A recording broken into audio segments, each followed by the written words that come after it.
right in the beginning.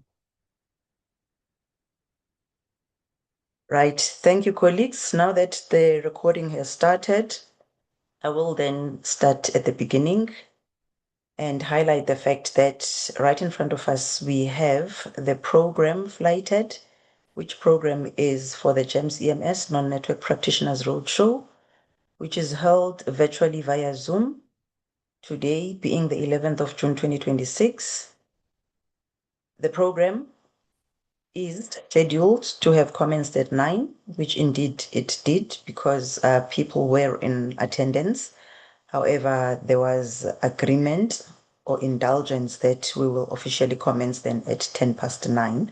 So we have commenced and scheduled to conclude at 1:30, and we are trusting that we will use that time and not go over that allocated time without restricting the robustness of the engagement of the day. My name is Lusanda Diba. I am a GEMS official who is responsible for the oversight of the emergency medical services, also known as EMS contract, which operations are directly managed by Azosa, formerly known as Europe Assist, Worldwide South Africa. And colleagues, with that being said, we have received no objections to recording, and as such, the meeting is being recorded. The agenda is before us. It has 6 items, and I'm roughly going to go through it. I do want to upfront pass apologies on behalf of Mr. Lizwi Makuliwe, who is indicated as a speaker and would have been directing the program today. He has an emergency, a family emergency that he is attending to today. That unfortunately, in spite of his willingness when we last spoke yesterday afternoon, he did come to the realization that as much as he was willing to make accommodations, it would be impractical for him to be here, but to provide comfort that all is well with him. And so we would be then having myself in his stead. The agenda with a opening keynote, which is just a background, really, a very high-level background to GEMS. And then Mr. Charles Foster will be taking us through network management compliance and integrity. He will be followed by Ms. Nonhlanhla Angeline Banda, who will be taking us through the EMS operations. We will have a leg stretch and then continue with Ms. Tsulufelo Tsukutswane, who will be taking us through what we can look out for from a GEMS events perspective and next steps. The program does indicate a question and answer session towards the end. However, we will be open to taking questions as they come along in the course of managing the session. The issue would just be that we are managing timelines as well. And then at the end, we will speak to next steps and close the program.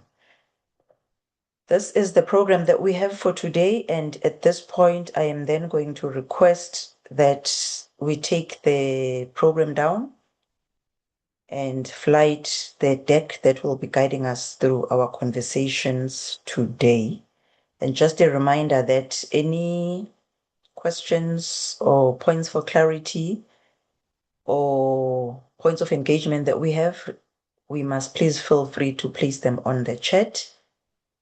Otherwise, we will take hands rather at the end of each speaker, should we deem that we have decent time throughout the program. All right, Tsulu?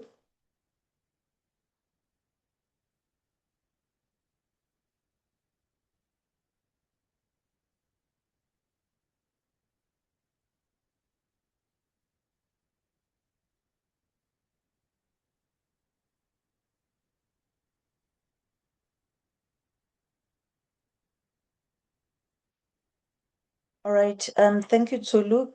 May I get an indication that we can all see the deck that's flighted?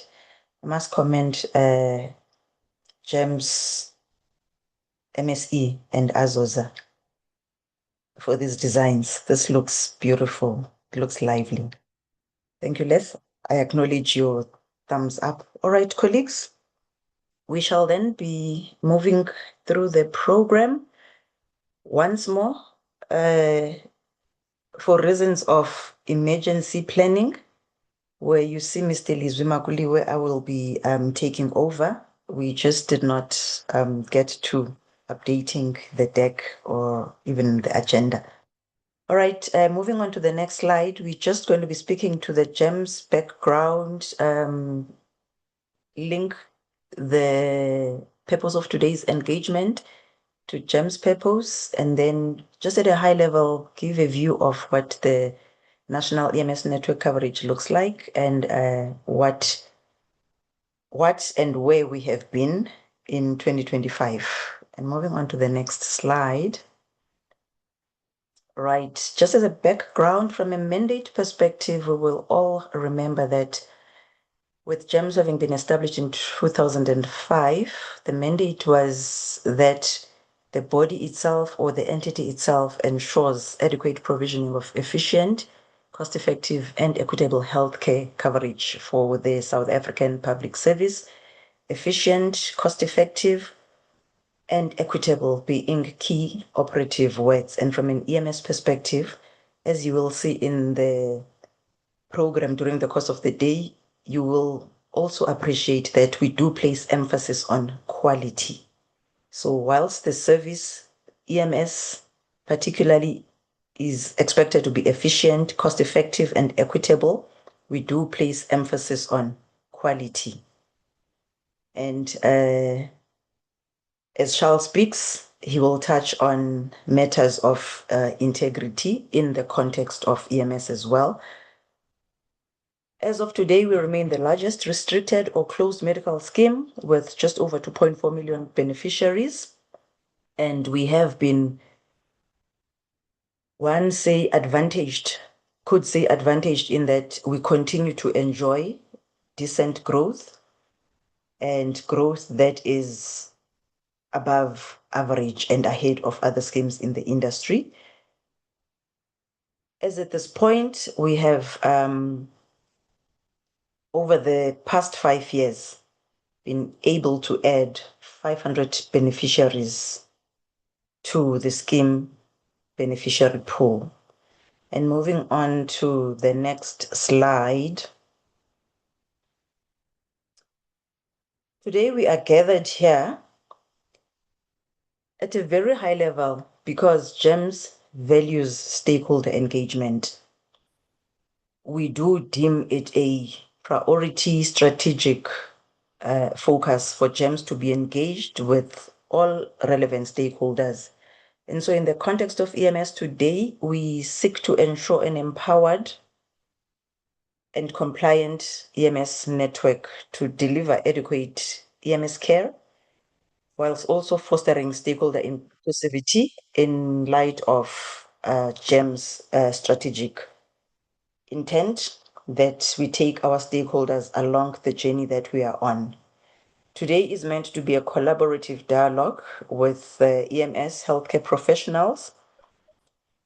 As part of our end goal and the journey there too, we are hoping that we maintain and sustain an efficient and robust EMS network.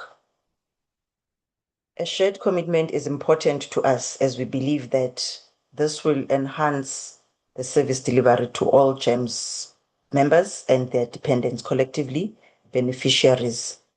Moving on to the next slide.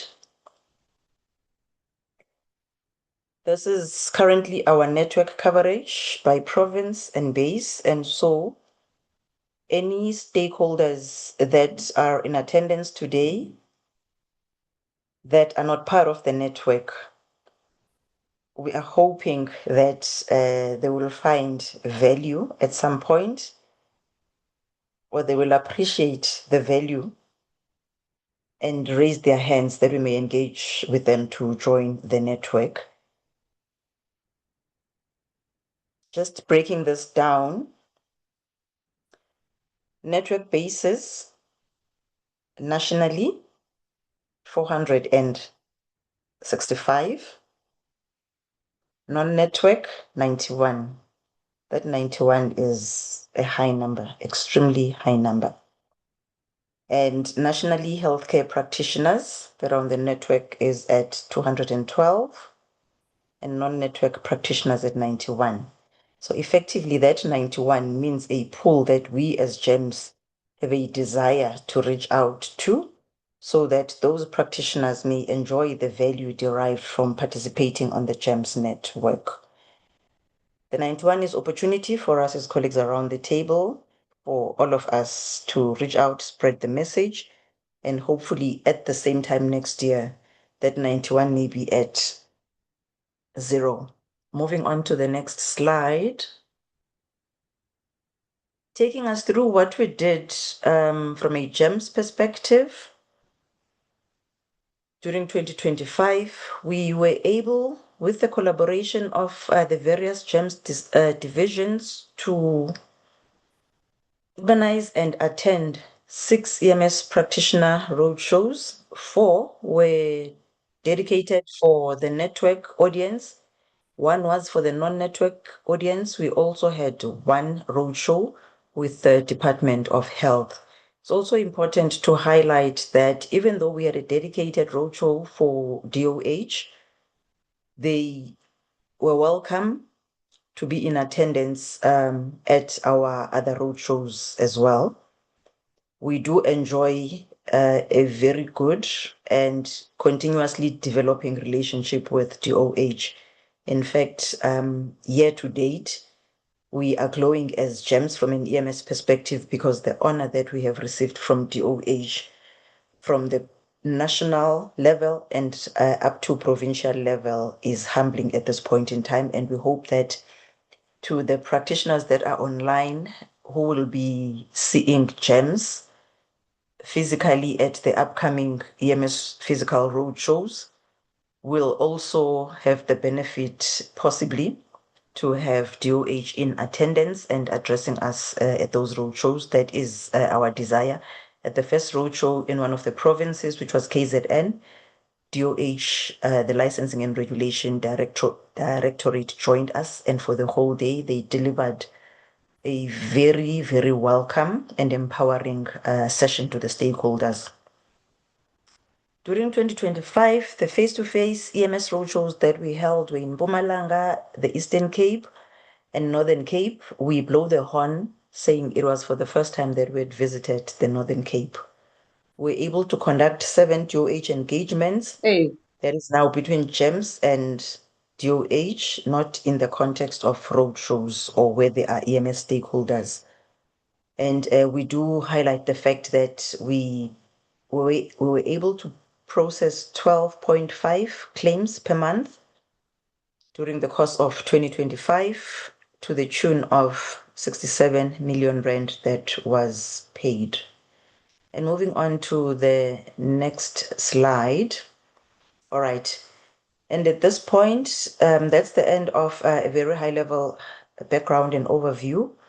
And what may seem like not so big numbers in terms of achievements, given that some of us are also used to attending other roadshows, also known as summits, but those are also for audiences that are much bigger in terms of practitioners that participate in those networks versus the EMS. So even as those numbers may seem small, it is great strides and definitely growing year on year from 2024 to 2025 and hoping to achieve more successes in 2026.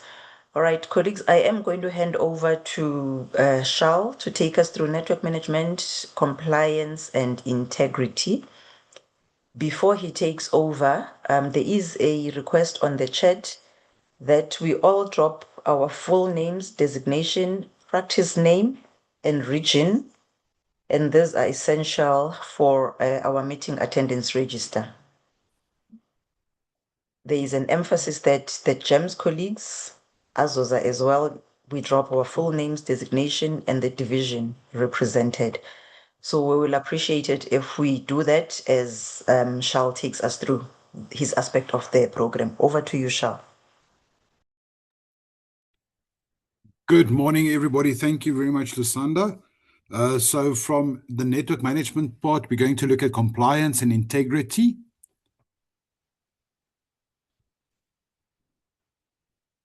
If we can go to the next slide. Thank you. So number one, we are going to look at our onboarding process, just to give some clarification as to how we look at onboarding, number one, and what is also required, the steps that's being taken, then meeting the requirements, and then complaints prevention. So in our onboarding process, we start off by our request via application via email to emsspinfo.co.za. I'm going to pause a little bit as well on this slide so you can retrieve that email address. So when you send a request through to our EMS SP Info platform, you just state there that you would like to join the network. Can you please receive the onboarding link? We will be sending you a link that you have to enter. That is where you see what documentation you are going to need to submit, number one. So also that's part of the registration part. Everything is digital, where you're going to see a list of documents. Everything is there and it's a direct line through to us. So if there's something short, if there's something needed, we can connect with you directly onto that link. So please remember, it's going to be two different login details. The first login detail will be for your onboarding. The second login detail will then be for your network statuses. Then after the onboarding link has been sent, your submission of all your required documents will take over. We also have a notification system on there that will notify you you've got 3 or 4 or 30 days, depending on the document that's needed, to process the documents onto our platform, and then we're going to vet it, and then your onboarding process will continue. After the vetting of the documentation, that will be all the documents that you submit. We have an inspection that takes place roughly 6 weeks. We've got a 6-week timeline to do our onboarding inspection with the service providers that have requested an onboarding, and your feedback is also being provided on that line. After the feedback has been provided of a successful onboarding status, your documentation goes through, and for vetting, a secondary vetting line, and also the contracting that goes through to the schemes sorry. And then from the scheme side, the go-ahead will be given to us to onboard you. That's where you will receive a welcome pack. So the welcome pack outlines everything from our Mobi dispatch up to the portal usage, and also gives you access to extra parts on the billing sidelines where you can actually review all your cases. You can see if there's anything needed on the cases itself, number one. And number two is also then the let me call it the perks of being on the network itself. So that will be also your rates changes and IHT cases that will be dispatched to you. Instead of now, where you only rely on self-sourced cases, you will be able to receive cases from our EMED contact center, dispatching you to the relevant GEMS cases to assist our members. On the next slide, we've got our meeting, the requirements information. So our requirements state that you have to have a 24/7 operational service. That will be ILS and ALS with professionally staffed dispatchers and also your complaint services. On these, please note that only daylight services will not be considered. Reason being is we've got such an influx of members. As Lusana also alluded to, there's 500,000 members that joined on top of the millions that's already in. And with that, we have a big footprint of members that needs assistance, and running a day service only is not going to suffice to assist all our members in areas. We've got our fleet information and tracking. to provide the quality updates to James on the base locations and your fleet details. The reason why we need base locations and fleet details is so we can actually plot you where you are. If you have got a base, let's say argumentative sake, on the outreaches and we don't know about it, we won't be able to dispatch you to go do those cases. So you're losing on a lot of cases in that areas, and also fleet details. Fleet details will be if you've got a designated ALS vehicle, that's a response vehicle, and one of our services needs assistance with an ALS, we can also request that you assist them in that specific case. So all of those notifications we require within 48 hours of any changes of your vehicle or base location. So we can add that to our system, number one, and also keep track on how we are utilizing you in those areas. Then staffing requirements. Everybody knows that staff is the pinnacle point of any EMS service. And we know that most of your independent practitioners are being taken over by government facilities. But you have to at least have your independent practitioners on your vehicles. BLSs, we do not accredit it for BLS only cases. Reason being is if something goes wrong with that patient, there is going to be a lot of kickback and number two complaints from the services itself and also from the members. So we require that you have at least one independent practitioner on your vehicles. If you only have ALS practitioners there, 110%, we do not mind, but at least you have to have with a BLS practitioner an ILS. Next, please. So here we get to meeting the requirements. We do understand that most of the time there are financial difficulties, number one, or admin problems that come through. But these are our requirements for all our service providers, not just onboarding providers. So number one will be our licensing compliance. We do work with the Department of Health to see which services are licensed. That's not just for the base, but also the vehicles. And we encourage service providers to do their renewals way beforehand, because we do know that in some instances there is a delay.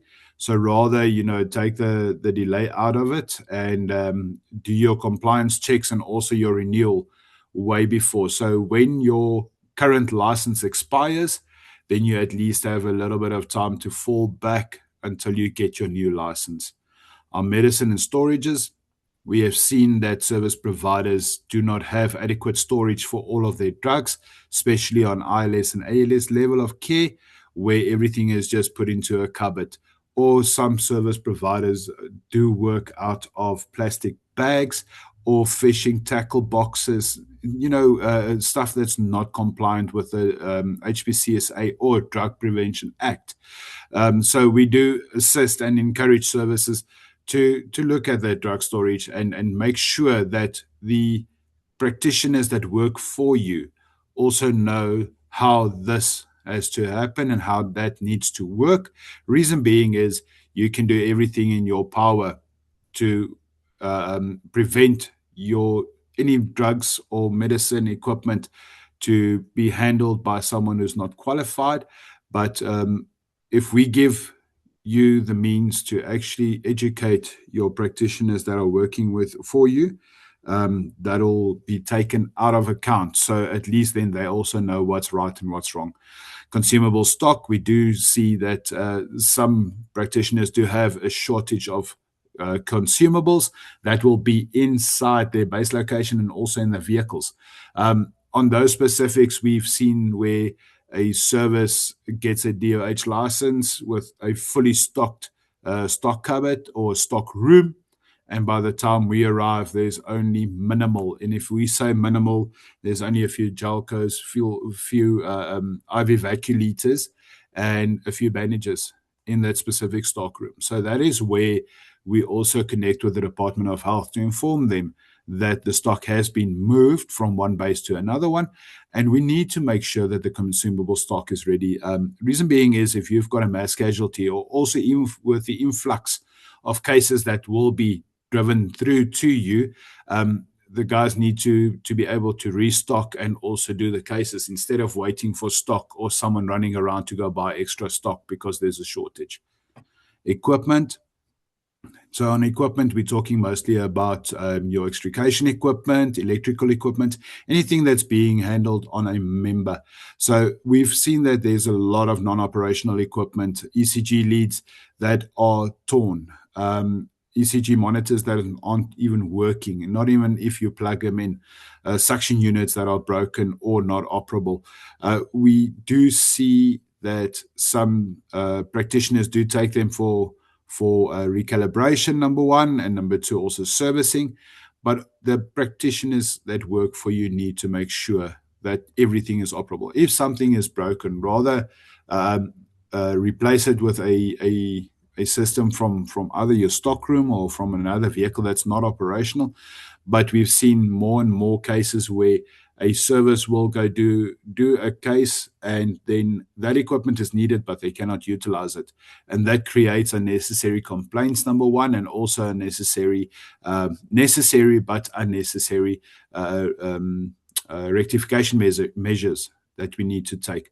And that is not what we want in the industry. I do know that everybody has started their EMS services out of passion to help people and to make sure that everybody is safe and everybody has got medical assistance where needed. But if your equipment is not working, you won't be able to help a member.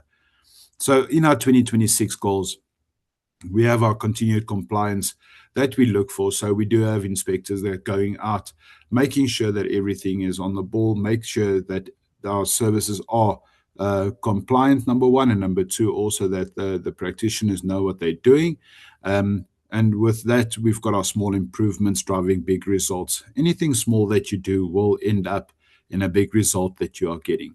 So if you start with patient care, making sure that your practitioners that work for you do know what is expected of them, and be friendly with the members, even though they are in a dire situation. Just a little smile and just that small attribute of compassion will go a long way, not just for them, but for the members as well. And even if we work together to uphold the highest EMS standards across all areas, I think we can be able to branch out and also make this a success that it already is. Next, please. So on our biannual on-site practitioner inspections, we do send out inspectors to come have a look. Some of you have met Tulile before. So she is there to make sure that you are compliant, even though the HPCSA has a compliance register already, but we need to also assist them, because on that side we've got our GEMS requirements as well that practitioners have to abide by. So the first part is our inspection frequency. We do it biannually. If you have more than one or two base locations, that is going to increase to make sure that we see all the base locations within at least a year. Reason for that is services will have one or two base locations that are in major metropoles that are busy, and those specific areas then get utilized more. So they've got more equipment, more consumables, more staff members.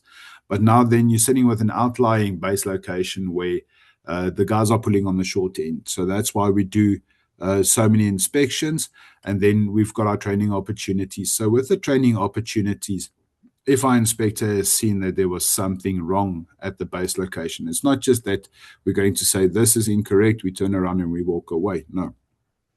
We try and train not just the owners, but also the practitioners as to why it's a transgression, number one. And number two is, what is the need for that? So we all know that you don't get MIs, myocardial infarctions, every single day.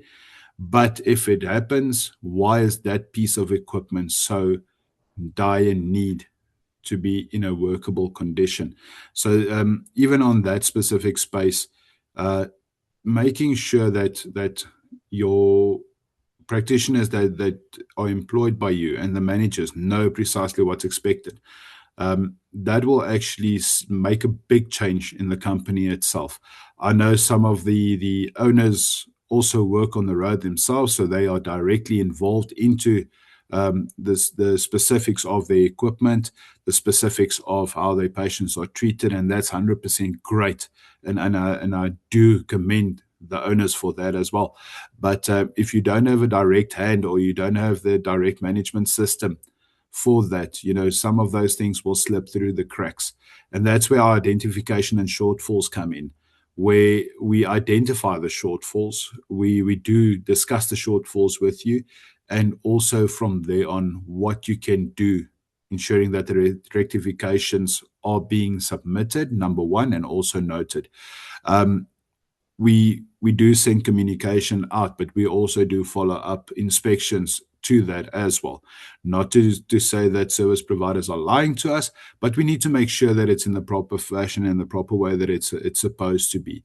And with that as well, you also then know from your side in your own company what the shortfalls might be. So you can also address that and do the necessary changes to rectify the situations.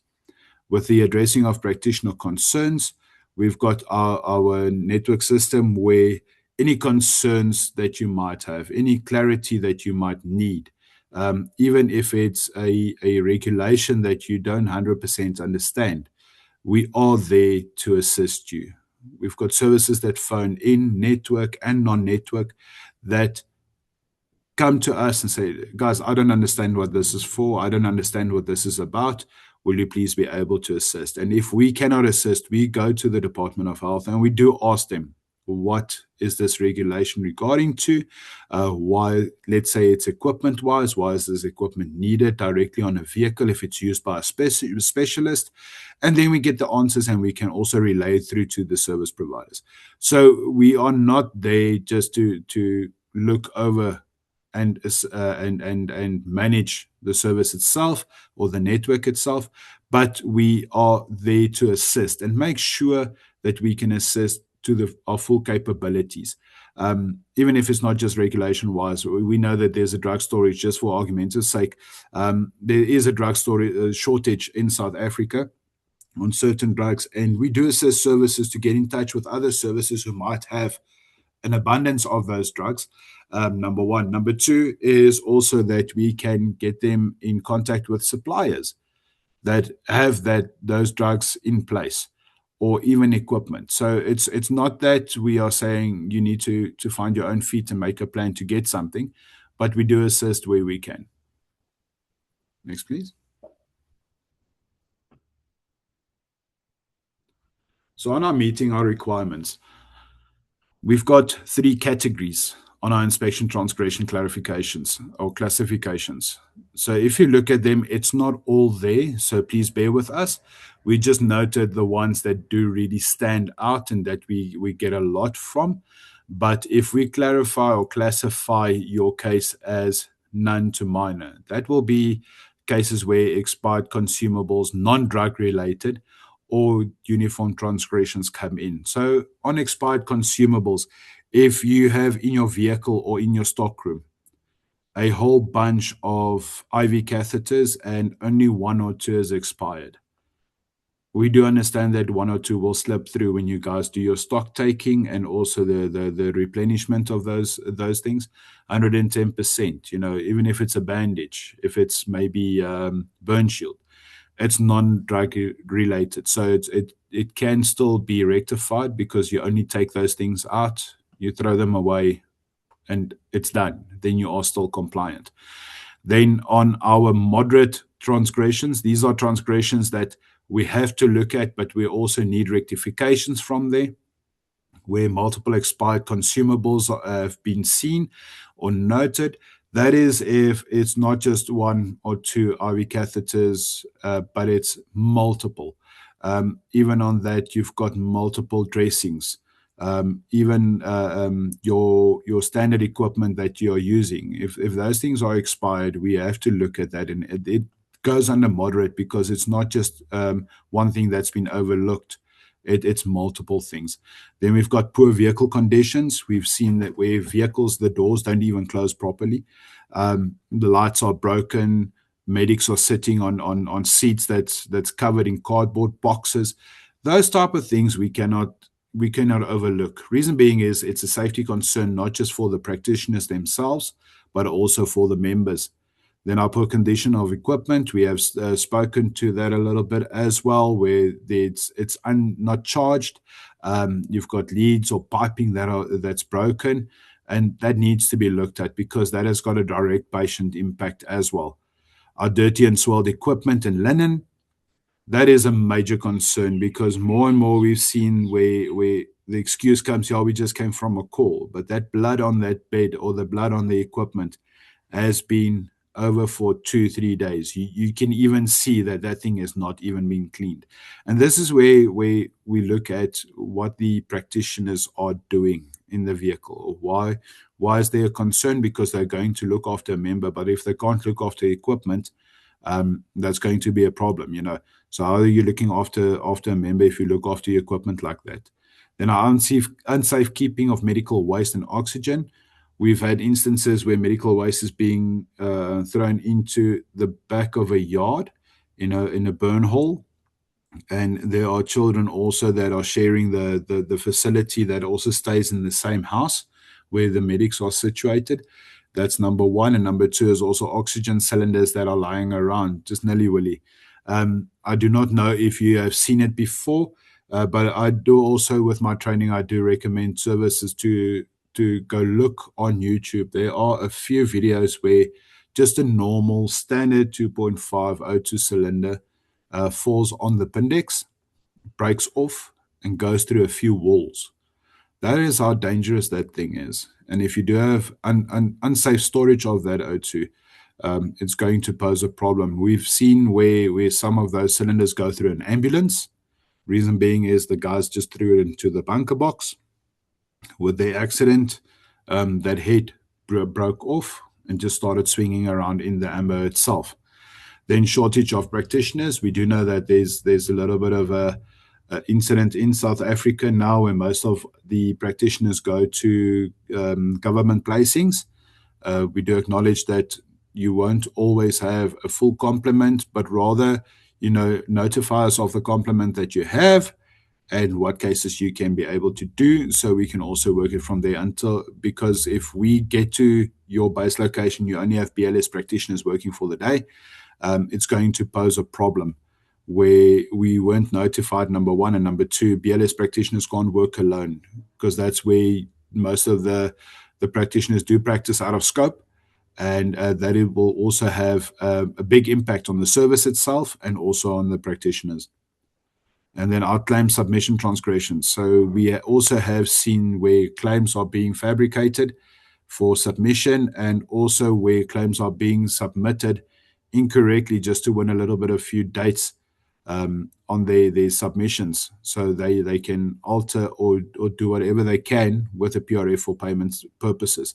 So we have it as moderate, but it also falls into our major transgressions. Firstly, we will look at it as if there's maybe someone new who's being submitting the information. We do know that people are in training. We do understand that as well. But if it's a continuous thing where we pick up the trends, then that falls into a major transgression where further steps need to be taken. So on our actions that we usually take is our rectifications done on site, confirmation via email provided with photo proof and rectification, and we also go and re-inspect the service to make sure that these rectifications have been implemented correctly. Then our major ones. So these are ones where it's non-negotiable. It doesn't matter if you are a network provider, non-network provider, startup company, or an existing company as well. Number one will be our expired drugs. You cannot utilize or keep expired drugs anywhere close to a medic. Reason being is those expired drugs will be used on a member, and that's going to have a dire impact on the member themselves as well. That is non-negotiable. No drug safe, as we've spoken to beforehand as well. The unsafe keeping of drugs is a major concern, especially with your higher class drugs, ketamine, morphine, dormicum. Those things can be used to hurt other members, other people, if it's used incorrectly. Then our electrical equipment not operational, we've spoken to that as well, where if you need an ECG monitor, if you need a suction unit, if you need to intervene if someone is aspirating, you need that to be fully operational. Otherwise, it's going to endanger our members, and it's also going to endanger the company's reputation as well. No DOH licensing. We do not use services without DOH licenses. We do know that some services are awaiting DOH licensing from the Department of Health, but unfortunately, we cannot use you without that DOH license or even the BHF licensing. Base location not fully stocked to be operational 24/7. We've spoken to that as well. Basic life support only practitioners. That allows for people to practice out of scope and also endanger members. Multiple transgressions based on vehicle, drugs, and consumables. Not protecting the Personal Information Act. So if we look at that, I know it's sometimes it's quite confusing, but if documentation is lying around in a base location where any person can walk in, take a bunch of hospital stickers, take a bunch of PRFs, turn around, walk out, and then start harassing people with their medical information, that is against the POPI Act. And we need to make sure that all that information is stored appropriately, number one, and also that the practitioners know that that personal information needs to be protected, because they are being entrusted with that information in the first place for medical assistance, not to be sold or harassed by people. So on that specific part, I use the example where we all have worked on the road, and if you are finished with your PRF document, the guys usually put him in the window of the ambulance for the next call after they've completed, or they put it open on the seat of the vehicle until they get back from, let's say, getting a cool drink or going to the bathroom, whatever the case may be. That is not the correct procedure to do it. That book must be out of sight, so no one can just enter a vehicle or enter a premises to take that information. People are taking photos, some are through their windscreens, so they've got that previous case that was done, because most of the PRF books, they fold back the back part, the cover, and then they just leave it in the windowsill or on the seats. Please make sure that you are POPIA compliant. There are a lot of places where you can actually off-site store your documentation. It's also stored electronically, if I'm not correct, and with that, you know that you are protected as well. Our claims fraud, we also spoke to the claims fraud from the claim submission transgressions that also can fall over to the major transgressions, and then submitting fraudulent documentation. We have had services that try to alter their previous DOH licenses and submitted it through to us. On vetting, we saw that these were forgeries, and then we submitted it through to the Department of Health, and those services were also not just taken off, but they were red flagged as well. If you have a problem with a document, or if you have a problem with submitting any relevant information, please either contact, even if it's on claims as well, please contact either myself or the claims department, just asking how can you go about in rectifying a problem. Do not, and please, I reiterate this, do not alter documentation for submissions. If there's any alterations made on a PRF, you are going to lose your funds that is due to you. Reason being is we cannot accept that. Rather, from our side, please amend your information on a company letterhead. Do not touch the PRF. Everything that's written on there, it's on there. Do not put any additional information on there. Take a company letterhead, write your motivation on there, write your information that you might have misplaced or might have omitted on the PRF information. Write it on that motivation and send it through, because your claim will not be paid. Reason being is people will alter documentation just to make the claim payable. And then after that, we are also then abiding in fraudulent activity, which we do not do. So as you can see, the major transgressions are 90%, 99% member impact. It's impact on the member directly. That can also endanger their lives and also then financial impact. And then on those, we have a higher impact on members and scheme, where network suspension, if not rectified within 30 days, gets instituted, and you are also flagged where further investigation is needed. Next, please. So on meeting the requirements, our annual compliance and communications that we send out, we do it every single year. Each year we send out our documentations. We look for compliance from the Department of Health as well, even if something has changed. If there's any information that the Department of Health has added or from the scheme side that will be added, we will communicate with all providers. Then our fleet and base visibility, operational readiness depends on a clear communication. So as I stated, that if you have a higher fleet capacity, if your base locations have moved, always make sure that we know about it so we can utilize you in those set areas. It's not that we want to know precisely what's going on in your company. We just want to utilize you in the areas where you are based. So on those base locations, please note that we do not utilize satellite base locations. And we utilize base locations according to the address provided on that DOH license. All right. If you are waiting for a base to be inspected and registered in another province or in another town, whatever the case may be, and you request us to utilize that base, we will not be able to until we receive that document that states you are now accredited by the Department of Health to work from there, please. Next, please.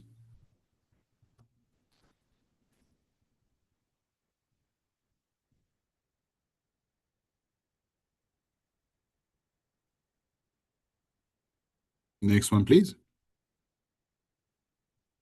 All right, so meeting the requirements, this is just our breakdown. So from there on, we've got our professional excellence, where even in your own perspective, being professional, being courteous towards members, looking at the best way to optimize your company to assist members. That is where our professional excellence comes in. If your equipment, your vehicles, I'm not talking about state of the art, but if your equipment, your vehicles, and your practitioners are up to date, they know what they need to do, and everything is in working order, that's already a big set for us. Then our ethical practices, that also falls in with our claim submissions and also the practice with members. All of us do ethical practice guidelines, and ethics is a cornerstone when working with members. And if you have an ethical practice and your medics are ethical, also ethical with treating patients and ethically bound, then from there on, you will have no problems further on. Then our member trust. Members do need to trust our EMS providers. They need to know that they are safe in your hands, number one, and number two, they need to know that they are going to be looked after, they are going to be looked at, and they are not going to be taken for a ride, if I can call it that. Then number four, our compliance is not optional. It's a professional excellence in action. So that is where we pride ourselves in stating we will only use a service with a DOH license that is up to date, number one, and number two, in the area where they are supposed to be working. Then our integrity in every call, compliance in every claim. If you have a shortfall on one side, it's going to fall over to your other sides as well. So you can have the integrity, but if the compliance isn't there, the integrity is going to fall short. Even if your compliance is there, but the integrity is not there, it's also going to fall short. And that also mostly goes towards not just your practitioners, but even with your claim submissions. You know, if the integrity and everything is there, you will not have a problem further on with your whole requirement, because that is a full circle system. So I just want to apologize. I see there's a few points coming through. Missing off page 16 and also that I've become soft. Am I audible again? I just need to confirm. Yes, you are audible, Shaf. Thank you very much. Tola, I think maybe we've skipped slide 16. I just want to confirm on that. All right, slide 16 was our requirements. So proactive change notification, we've spoken to that where we need to be notified of our operational base locations and then our continuous operational readiness. Thank you very much for noting on that slide. So on the operational readiness, always ensure that your vehicles and personnel with the equipment remain compliant with regulatory standards and also the requirements enabling the base to respond efficiently to any concerns or instances that they are not just dispatched to but also required to from the members side. So that also falls into our next slide that we had on slide 17 with the compliance part. So if we can go to number 18, please. Thank you very much.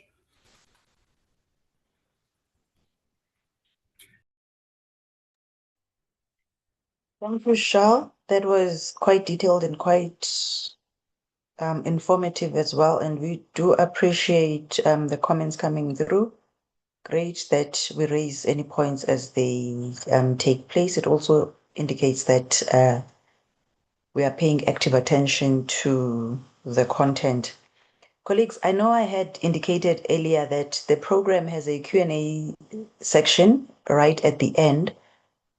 However, it is my sense that we are doing well for time, and so it may be valuable that any questions or points for clarity or comments are made right at the end of each section, so that it is also easier to reference whatever slides that whoever is raising a point may wish to reference. So at this point, I'm going to allow that opportunity that we take hands for questions, comments, points for clarity, and it is also possible to add, because as stakeholders who are out there in the field, you might have experiences relating to the topics that have just been covered. So you might add from an experience perspective. We welcome those comments. I'll pause for a brief moment to see if anything is coming up before we give the floor to the next speaker.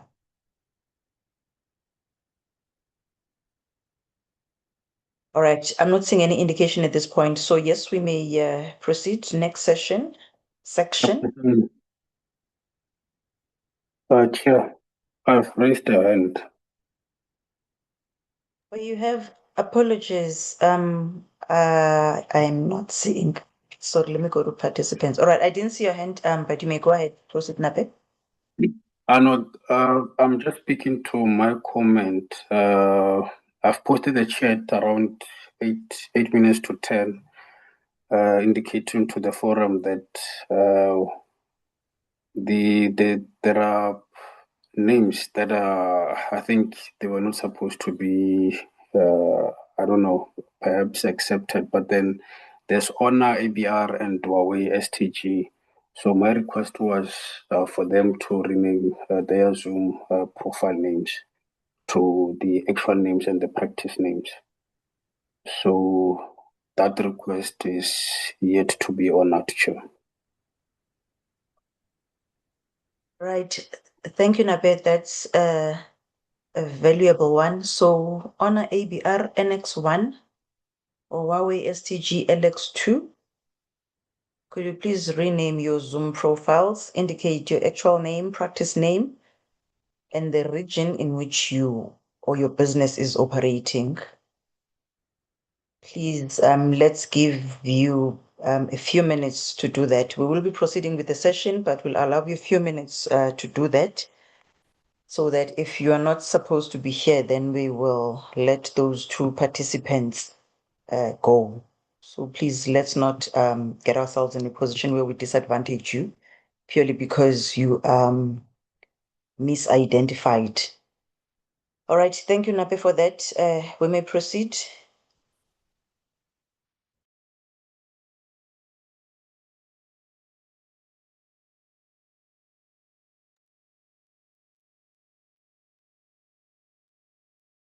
So, sorry, Chair, this will also fall into my space for the complaints and compliance.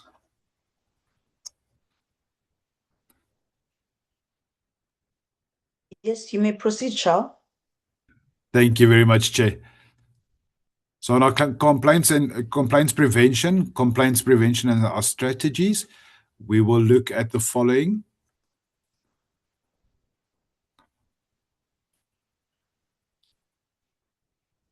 So on our complaints prevention, we identify common causes of complaints, apply strategies to prevent complaints during member interactions, and then maintain professionalism and clinical excellence under pressure. So with these specific parts, identifying common causes, if there's a complaint that comes through, we don't just listen to one side and then make a decision stating, all right, you did something on the complaint and now you're being taken off of the panel or you're being reprimanded for that. No, we reach out to service providers and we need to find out what caused it, number one, and what can be done to rectify it. So that's also part of our strategy where we train service providers and assist them with their queries and also their shortfalls as well. Because not every single complaint is a valid complaint. We do acknowledge that as well. Because if you can see, yes, maybe expectation is also there, but it's not always the case. It might be where a practitioner was coming short a little bit, or also with vehicle sanitation, where vehicles are not clean. We do get those complaints. And please note that most of your members that you are transporting also comes from a medical background.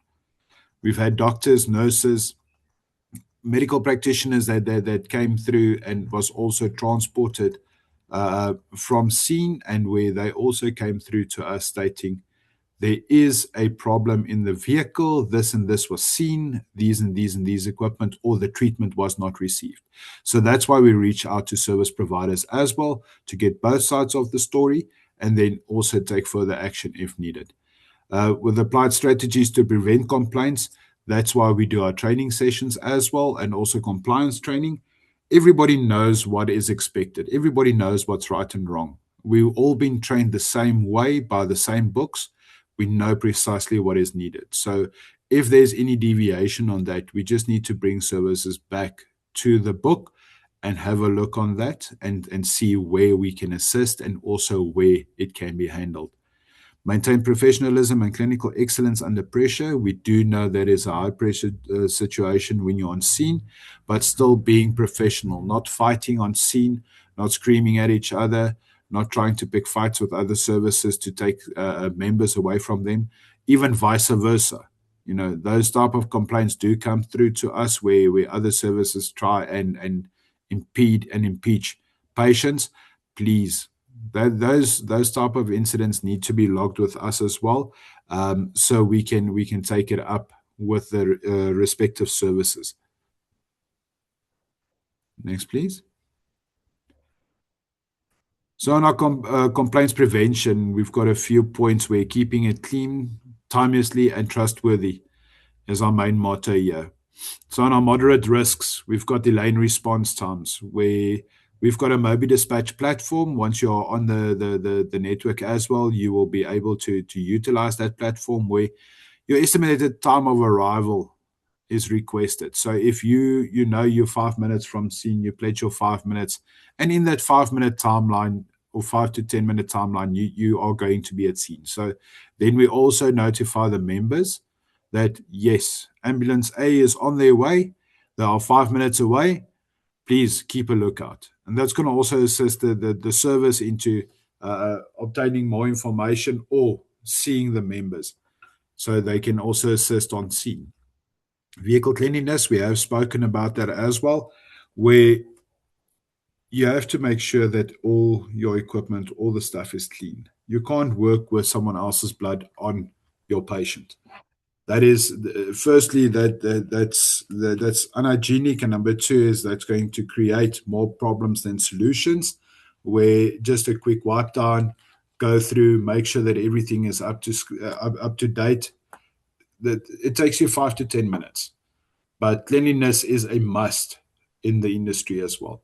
Then I've got incorrect escalation channels where information is escalated to the wrong inboxes. So escalating information regarding a claim to our finance department or to let's say network management department, that is going to create a problem, because remember we spoke about the Poppy Act right before, and escalating that information to someone else gives that person the information, the medical information, number one, and also the medical stance of that patient.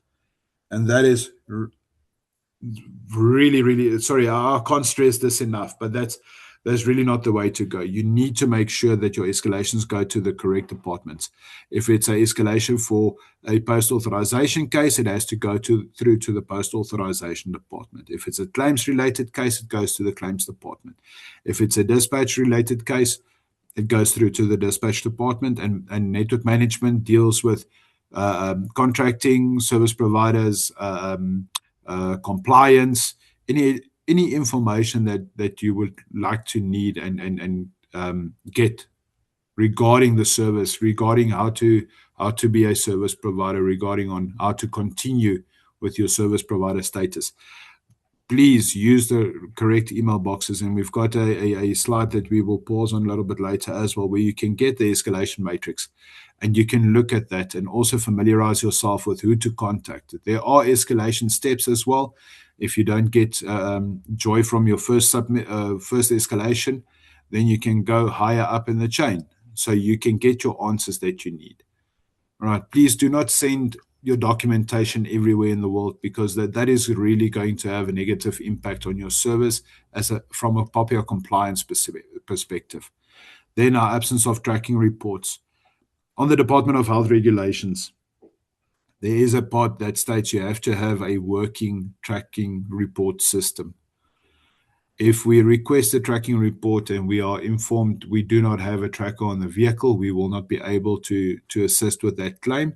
Reason being is you do not comply to the Department of Health licensing statute, even though you've got a Department of Health license. No tracking report, no payment. We need to be able to see how much your vehicle has traveled, the kilometer-wise timelines, to make sure that the claim is valid. We do rely on hospital stickers. We do rely on admission forms, but those can also be reprinted. Those can also be altered. The tracking report's the only thing that also defines how long you took to get to scene, so we can also assist you with your timelines as put forward in point number 01. Next, please. So our high risks, critical compliance areas where licensing, ethics, and honesty comes in. Our claim upgrades without treatment. We've seen cases where BLS and ILS attended to the scene, but all of a sudden the case becomes an ALS case. You cannot upgrade a case if you do not do the treatment. We pay as per treatment. We do not pay as per person sitting in the back of a vehicle looking at the patient. I know it sounds harsh, but unfortunately it is the way that it needs to be, because you can put an ALS into a BLS call. You're not going to be able to be claiming ALS because there was no interventions done.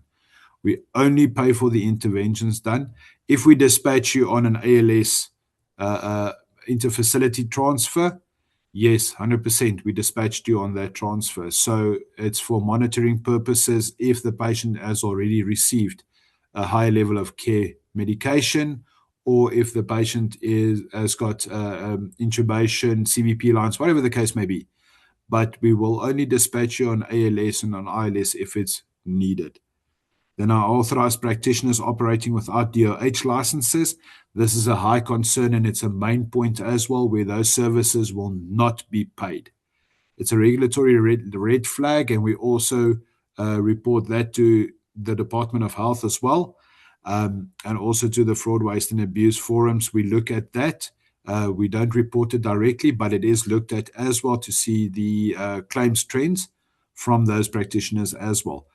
If you do not have a DOH license, you are legally not allowed to practice in the EMS field. Yes, we do know that service providers take a chance, they still do it.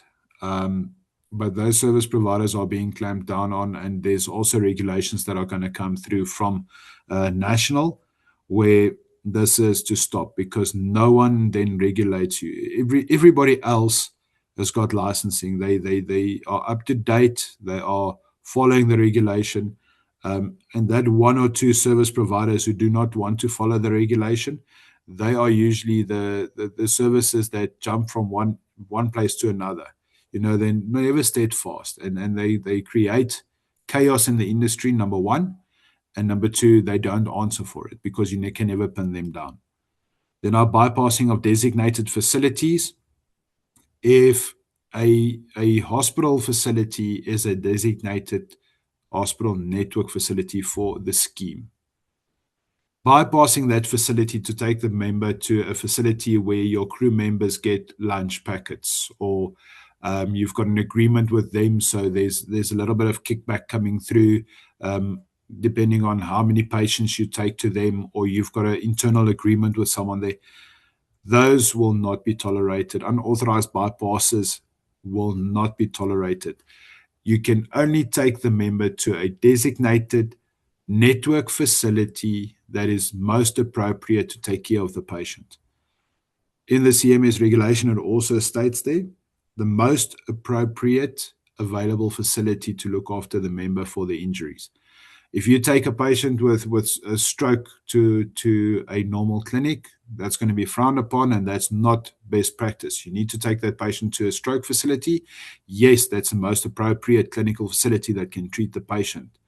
But if you have someone with a broken bone, but you bypass 3 network facilities to go to a facility just to take an X-ray and amend the broken bone, that is unauthorized. We authorize bypasses if we are notified. If you notify us, this hospital facility is on divert for, let's say, cardiac patients, we will understand that, and we will also follow up. So for future cases, we can also say, please divert, because it's a cardiac member. It needs to go to another facility. Their cardiac facility is full. So this is where also the communication with our EMED contact center is paramount. Because if you bypass a facility without any authorization or explanation as to why, your case will be either rejected or repriced. And then both parties are not going to be happy. So rather keep it above board. If you do not know which hospital networks are on each panel, what you can do is go to the GEMS website. There are tools there where you can actually see which hospital networks are for scheme. All right. What you can do is just familiarize yourself as well, where they've got ICD-10 codes, they've got tariff billings. Everything is on the site itself. So just taking the time to go have a look at that will actually, you will gain more insight as to what is correct and what is wrong. Next, please. So our end-to-end quality assurance. We have our identified pain points, our root causes, impact, and mitigation on them. So our first point is submission of incorrect estimate lines by the practitioner. So on that, it's an administrative error for overbilling. So it's where you drove, let's say, an hour. So on ILS, that's 45 minutes on your first one, and then 1 unit on your second 15-minute billing. We do know that sometimes the people are not familiar with the process. Maybe that's someone new that's being trained as well. So on that financial risk, we do go to a service provider and ask them, or service practitioner, apologies, and ask them, do you know how to do it correctly? If you don't, we assist you in doing it correctly. So we train the practitioner and also the members. We train them to correctly add the estimate rates, look at the estimate lines, identify what needs to be done, and then from there on take it further. If it becomes a trend where it's a constant incorrect submissions, then further steps will be taken, because then it becomes a bigger financial risk. Then a submission of incorrect invoice numbers by practitioners. So incorrect invoice numbers will not allow your case to be paid correctly. So let's say you did just for argumentative sake, a ALS claim. Now you submit an invoice for an ILS claim. Now, the administrative problems are going to start packing up, because if it happens with one case, it's going to happen with more. And that's going to create a massive delay for your claims payment, because it's going to be reverted back to you, requesting please attach the correct invoice to the correct PRF and also the claims line. So you have to do everything all over again. And also then there's a higher risk of your claims going stale, because remember, we need to identify and you need to rectify. So rather make sure that your invoices, PRFs, and your submissions are correct on the correct invoice lines. Submission of incorrect invoice numbers by the practitioner. Sorry, apologies. That is just a duplication.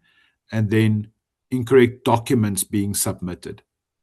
So that also falls with the invoices, and it also falls with motivations, where we get cases where a totally different scheme is being submitted through to us for the correct invoice.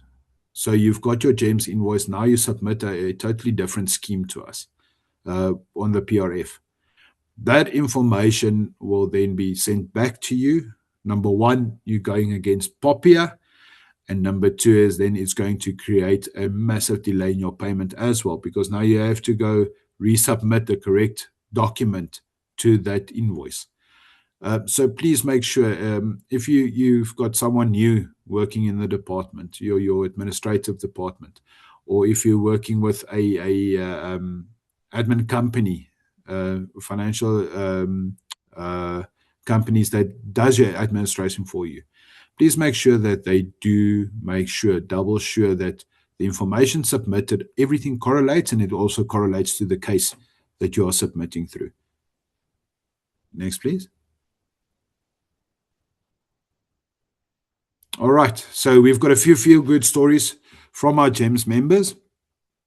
Unfortunately, I couldn't put everything in here. Otherwise, it's going to take the whole day to go through. But yes, people do reach out back to us, informing us that they are happy with the services. They do thank the services as well for the assistance given. So it's not always a bad thing, a negative thing, EMS being seen in a bad light. We do really appreciate every single service provider who looks after our members. Yes, there will always be a struggle here and there, but still, if the member is sorted, if that person gets to the receiving facility with a smile, with just a little bit of gratitude, that changes the whole perspective of EMS. And that's what we want to do. We want to put EMS back in such a light where everybody is happy and everybody wants to be a paramedic. Next, please. So on our complaints prevention, we've got 4 points that we look at. Our first part will be transparent. As I said, if you foresee something coming up, or if you know there's something not in place, rather let us know before we have to hear it from someone else. If you anticipate that there's any communication or any challenges that's coming up in your department, or you heard about someone that's possibly going to log a complaint, please notify us. So by the time that information gets to us, we know precisely what's going on behind the scenes as well. And with that, we can assist not just the member, but yourself as well with the information. Hygiene upkeep. Proper hygiene protects the members, staff members, and the organization as well. Keeping it clean is the best thing to do. So it also reinforces the trust in EMS as well, like we've spoken before. where the member compliments are racking up. If just a clean amber will already settle the patient down and put them more at ease. Our claims responsibility, ensuring that your claims are all submitted in full compliance with regulation and contractual requirements. And if you submit a claim, please make sure that if there is any additional information we've spoken to, add it on a company letterhead. Do not add it directly onto a PRF, please. Then stay ethical. So with the ethical conduct is more than a rule. It's just a foundation of professional, safe, and reliable care that members can rely on. If a member can rely on you the first time and there's no issues or no problems, they're going to rely on you the second time, third time, fourth time. Remember, it only takes one instance or one incident of a bad experience to ruin a whole relationship. So let's rather concentrate on keeping it ethical, keeping it up to date, having the members say, hey, guys, you see, the treatment that I got was amazing. I didn't feel unsafe. I was treated properly and I was treated with dignity and respect. Then that's going to carry you a long way as well. So prevent complaints, protect members, excellence, ethics, and accountability in every step. Thank you very much. Thank you, Chair. Thank you, Charles. More than a mouthful. I appreciate the way the deck has been positioned. There are interesting ways to capture the messages that are herein. So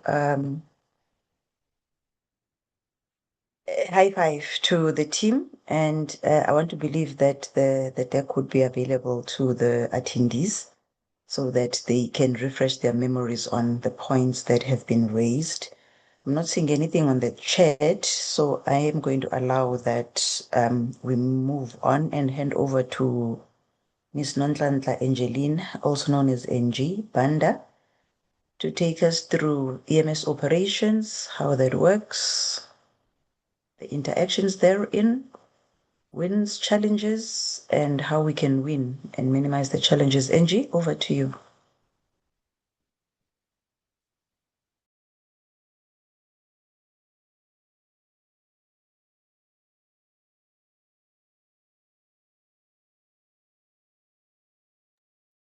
May I test audibility, colleagues? You're audible. Thank you, Chair. Okay, all right. It just went silent, so I wasn't sure if I might have been lost. All right, Angie. All right. Am I audible, Chair? Sorry, I was just checking. Loud and clear. Thank you, ma'am. Thank you. Good morning, everyone. As introduced, I'm Nonhlanhla Angeline Banda. I'm here to take the forum through the EMS operations. Next slide, please, Tulu. I'll be covering the benefit rules updates, service to settlement, claims submissions made easy. I'll also take us through the algorithm process, challenges impacting claims, and lastly, 24/7 access to our digital platforms. Right. Now, in terms of our benefit rules updates, as of the 1st of Jan 2026, the Tanzanite 1 update was changes to the private hospital access. So members that would be accepted at private hospitals would need to be under, the condition needs to be under a PMB, and chronic conditions. So if a member is not going through a PMB condition, the member would then have to be taken to a government facility. If a member is then taken to a non-network facility, or the condition is a non-PMB condition, the member would then stand to have a 15,000 co-payment. Furthermore, Ruby option was also added to the hospital network.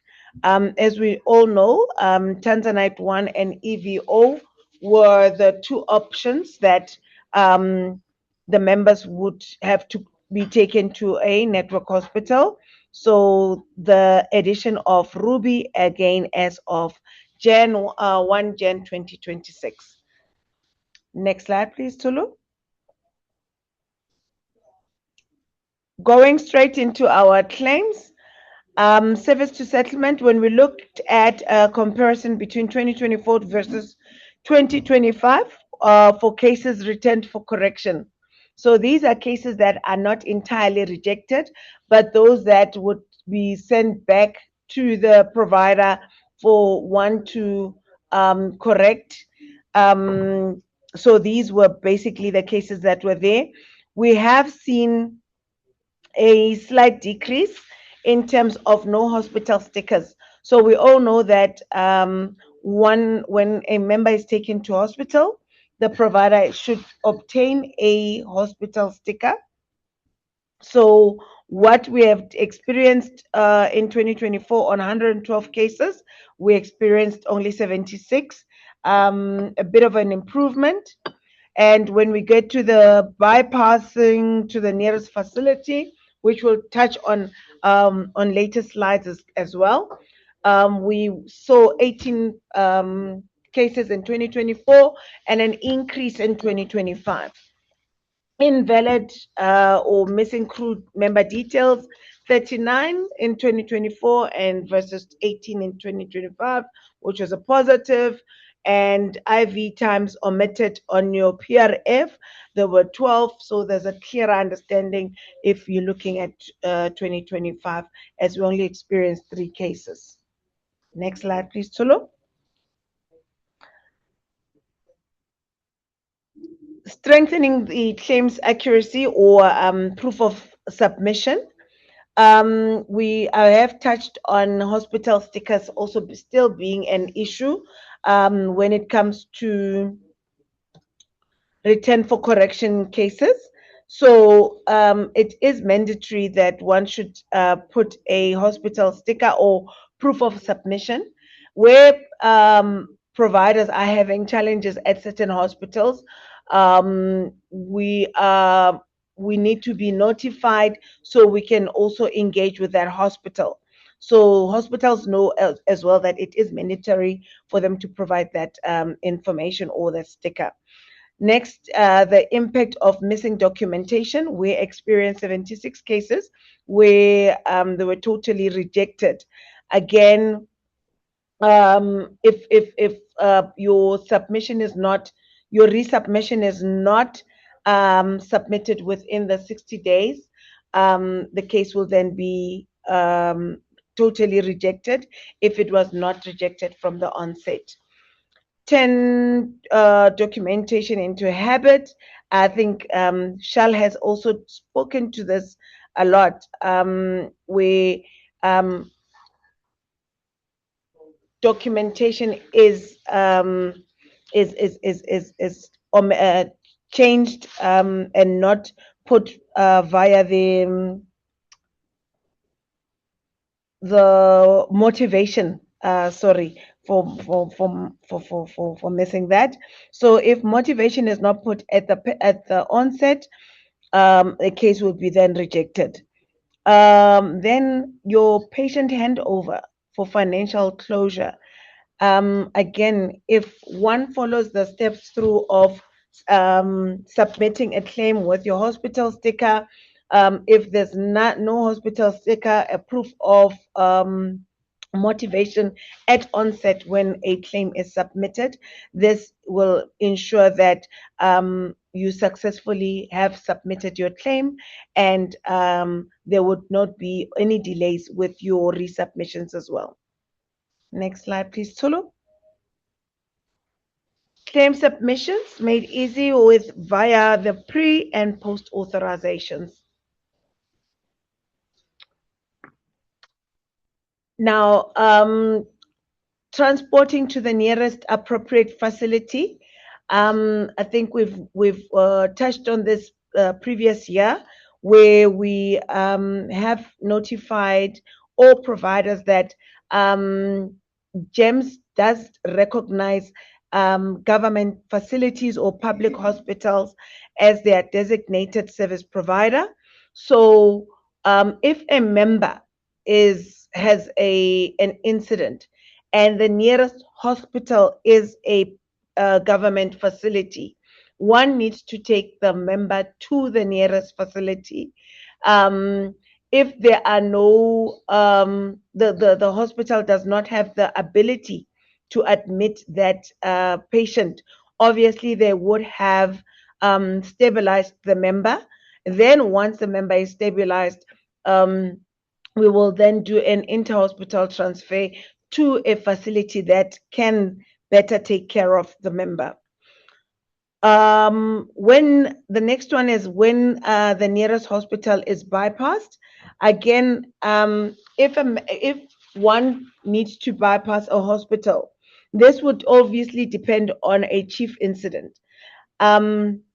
If a chief incident, let's say your hospital A, a person is suffering from a CVA, and the hospital A cannot, and we all know that that hospital does not have the facilities to care for the member, and you have then gone to hospital B.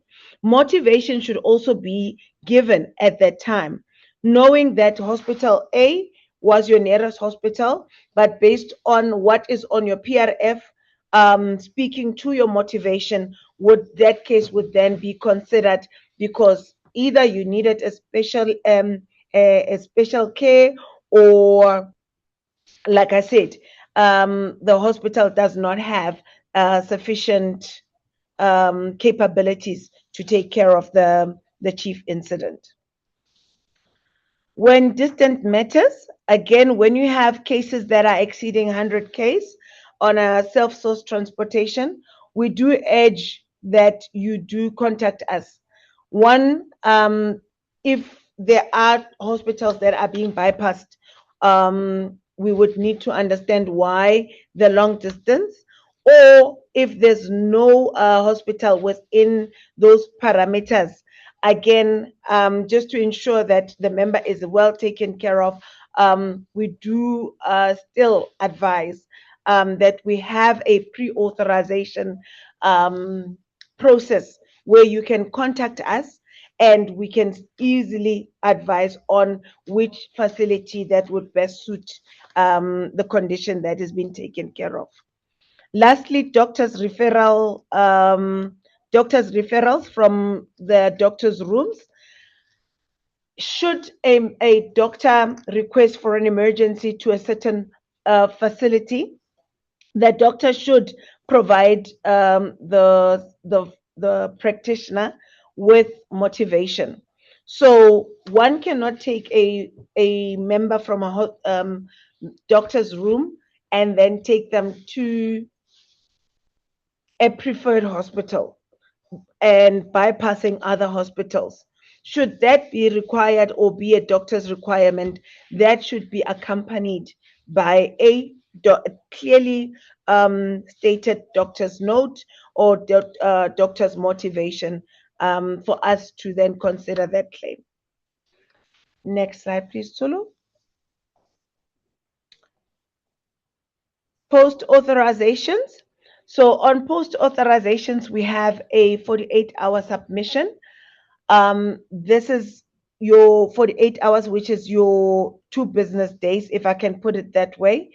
So if a claim is not is a self-sourced and not submitted for post authorization, one would then face a outright rejection. So in order to avoid that, please do submit your claims timeously. Again, we have different platforms on where one could submit their claims. Again, on post authorization, we have the portal where one can still submit the post authorization request, and your authorization numbers would then be populated on the very same platform. Reference numbers, again, a big impact. Documents are being linked to the wrong cases or delayed in processing. The challenges that we have is that when submitting for post authorizations, we find that providers are submitting incorrect documentation.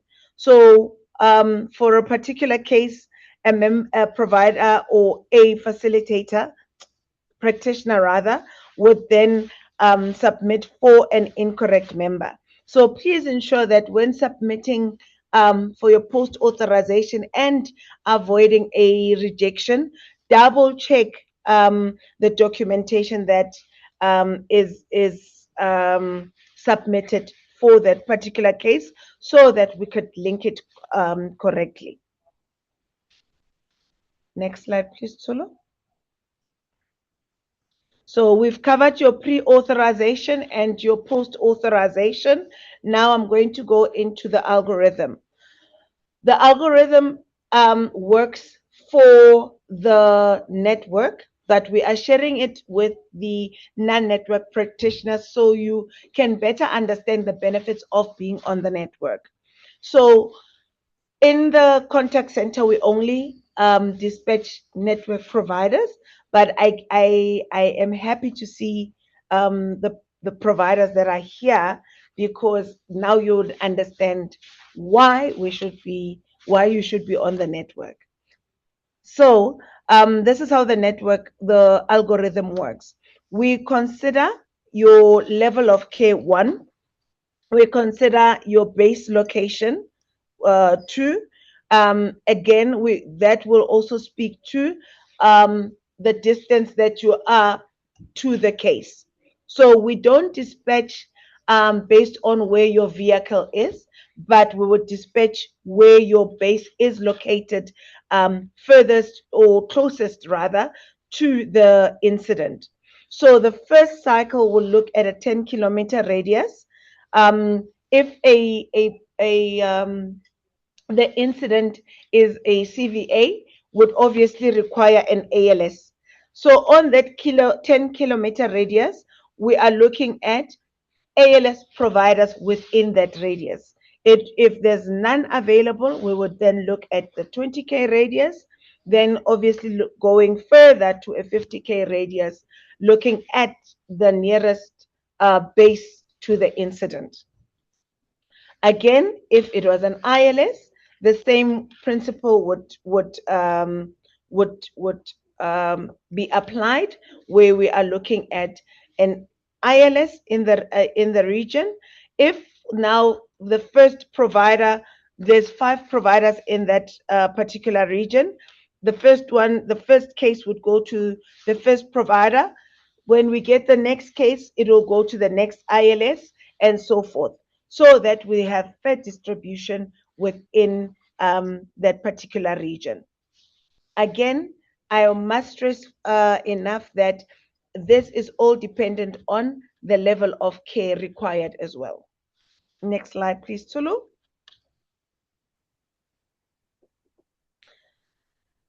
In terms of the current criteria that is driven by, we also look at compliance, capability, proximity, availability. There are times where when we dispatch, we find that the provider is not available. Again, we would go to the next provider that is compliant, that has the capability based on the level of care, that is the closest based on proximity, based again on where the base location is.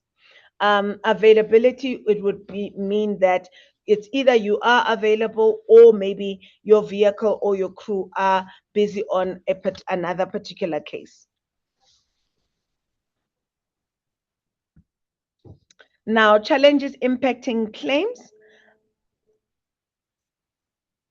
The current challenges that we are experiencing, claims verification. Practitioners not on the network are not able to be verified or verify their claim status after submission. We do know that you can get on the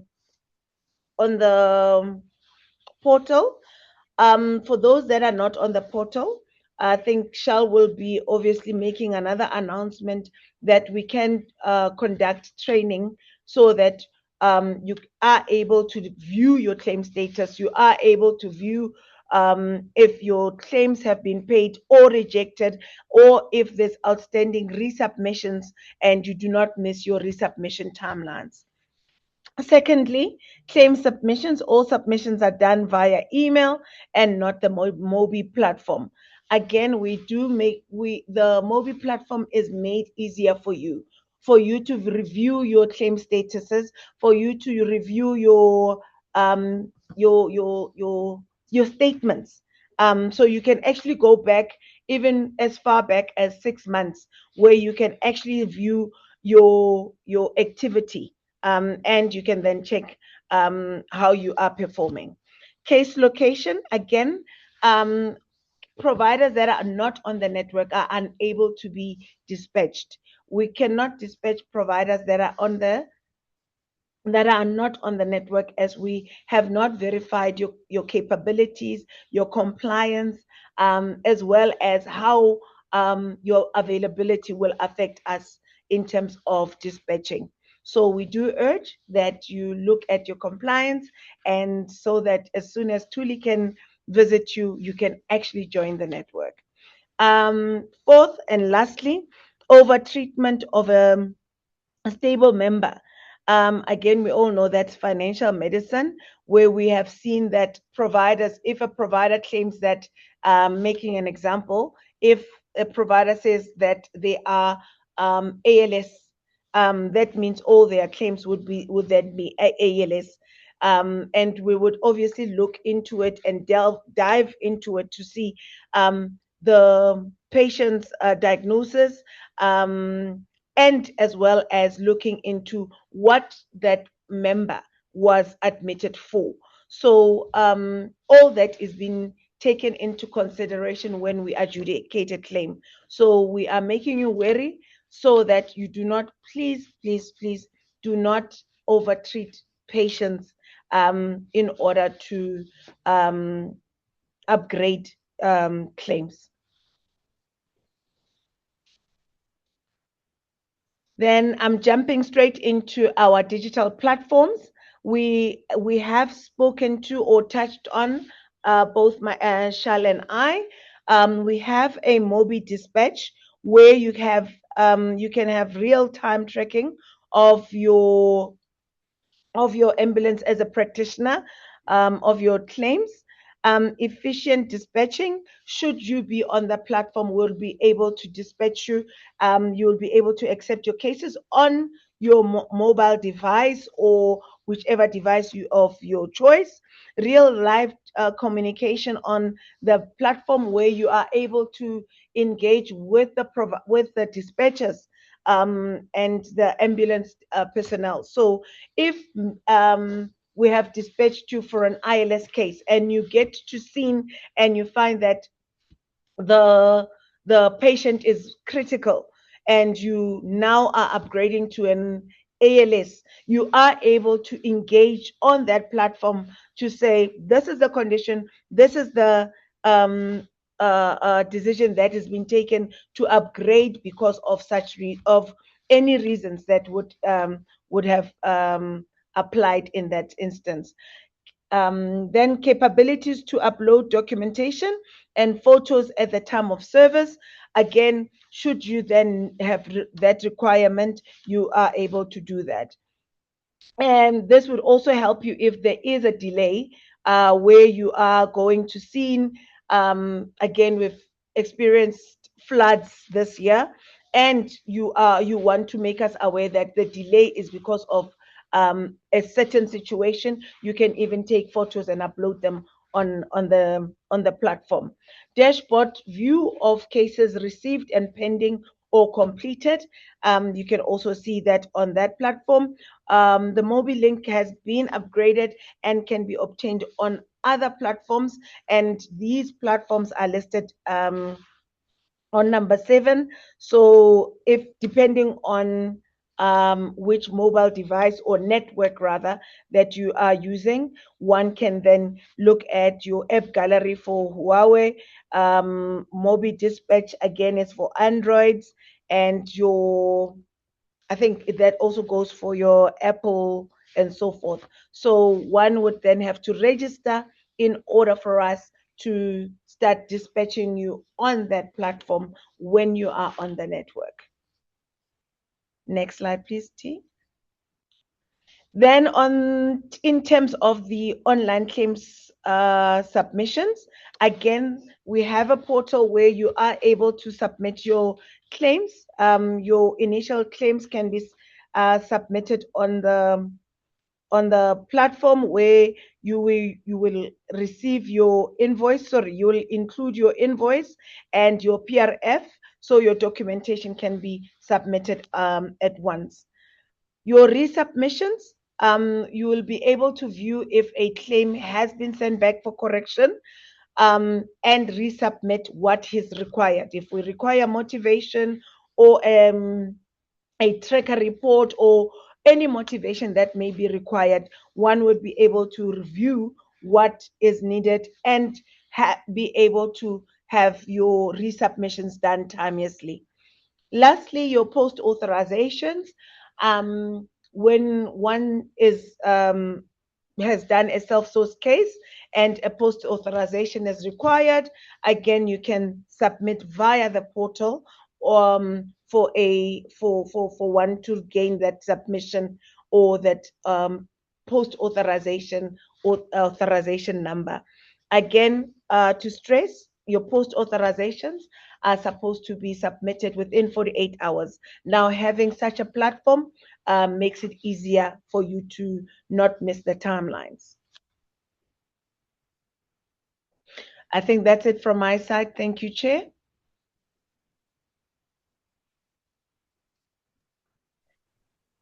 Thank you, Angie. More than a mouthful, insightful as always, and empowering. That's the most important.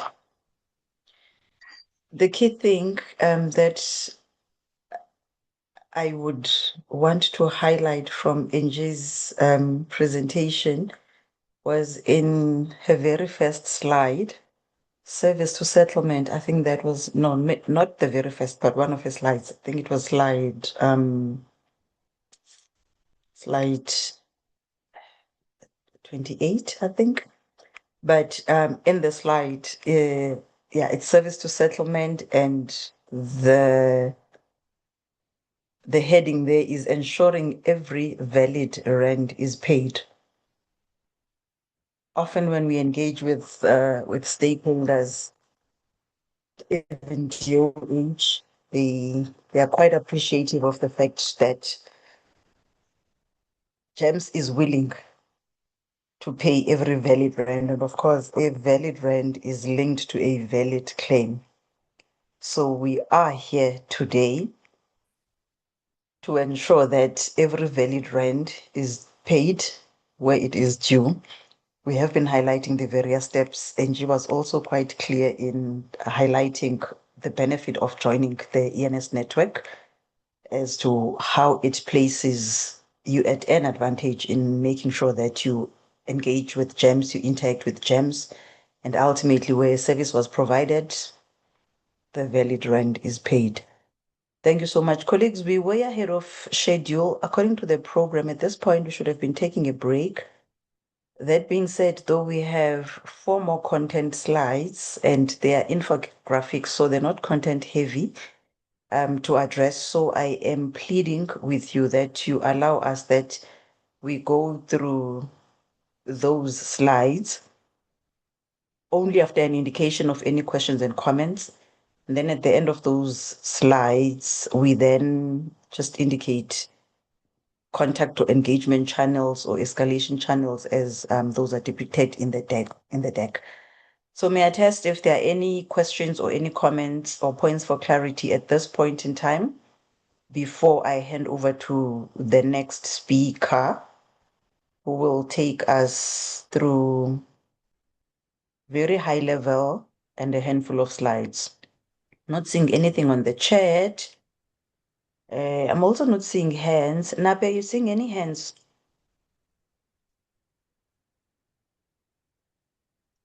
Or Tulu, are you seeing any hands? None from Yes, our there's- side. Is Sorry, there hand? the one There's Pharaoh? one, sir. Yeah. Yes. Yes, please take the floor, sir or ma'am. That one hand, floor is yours.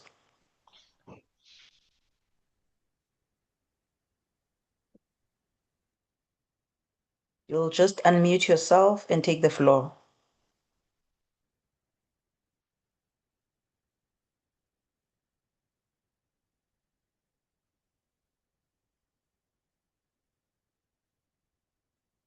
Was there a hand? I noted the thumbs up. Are we sure there was a hand? Yes, from Safaro. Safaro base. From, okay. Mr. Mbedzi, Miss or Mr. Mbedzi, please unmute yourself and take the floor.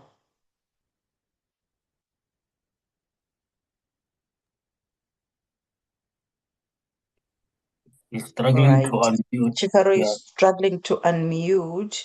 So what are we going to do? Perhaps we can hear you, sir. We can hear you. Let's try again.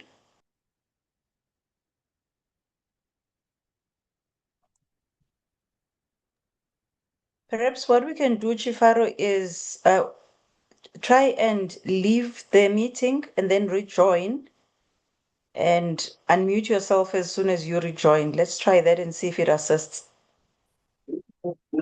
Hello, am I audible now? Loud and clearly, sir. Please go ahead. Right. My name is Chifaro Oscar from T-Life Rescue.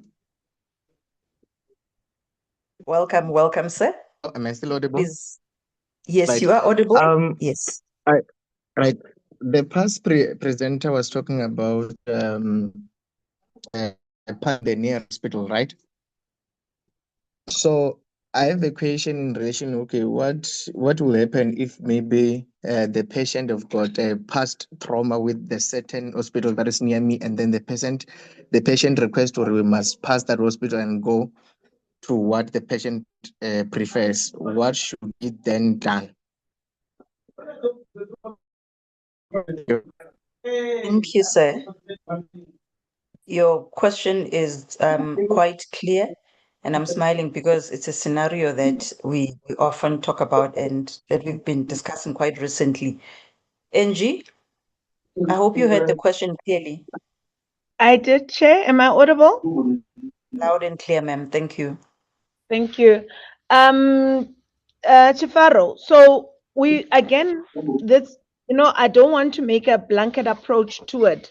So you find that if a member is under distress or they are severely under distress, one would still suggest that you take the member to the nearest facility for stabilization. And I'm stressing this because we quickly go to what the member wants without also identifying as practitioners that the member would need stabilization at a nearest facility first, then can be taken to the treating or the usual treating facility, right? So that is why I was saying initially, not putting a blanket approach on it, is that if then you were to go to the facility where a member is usually treated, and I'm going to use a typical one of a CVA, that this member usually is treated by a specialist at hospital B and you are bypassing hospital A. You would then need to write it on the motivation to say member A member is being taken to hospital B because of the treating specialist being there. Again, one would also take it back to the fact that when an ambulance is called, it's called because there's a current emergency. A person needs to be treated and treated now. So you might find that you taking the member to a treating facility, yes, a specialist is going to be there, but the specialists are not always at the hospitals. That is why we say ensure that you are taking without taking a member's risk, putting a member's life at risk. Please ensure that you do ensure that you can still take this member to a nearest facility for stabilization, and then we can do an IHT. If not, that they need to go to that specialized care, motivation would need to be provided onset on your first submission of your claim. Thank you, Makumalo. Chifaro, does that assist? Yes, Are you definitely. covered? All right. Do you perhaps have a follow-up or another point to raise? No, it's okay from my side. Thank you. You covered. All right. Just out of interest, Chifaro, which province are you operating from? We're operating at Limpopo, Trandu. Oh, all right. Limpopo in the house. Thank you, sir. Thank you. Welcome, and we appreciate your having made time. All right, colleagues.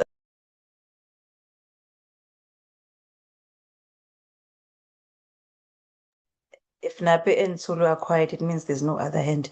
All right, colleagues. The time being 11:03, I promise by 11:30 we will be done.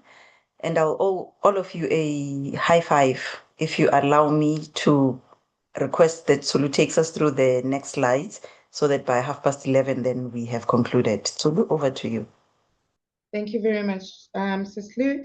Looking at our upcoming events and next steps, we do have other roadshows that we will be taking place with GEMS. Our next roadshow, which is our network roadshow, will be taking place on the 16th of July. This is in the Free State.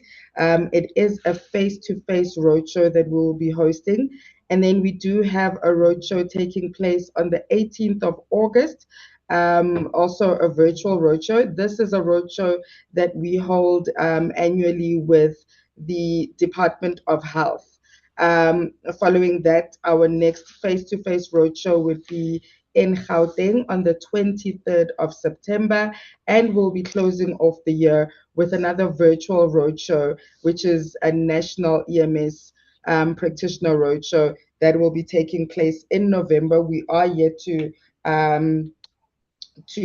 finalize a date. The date will be communicated as they have been. This will be a virtual roadshow.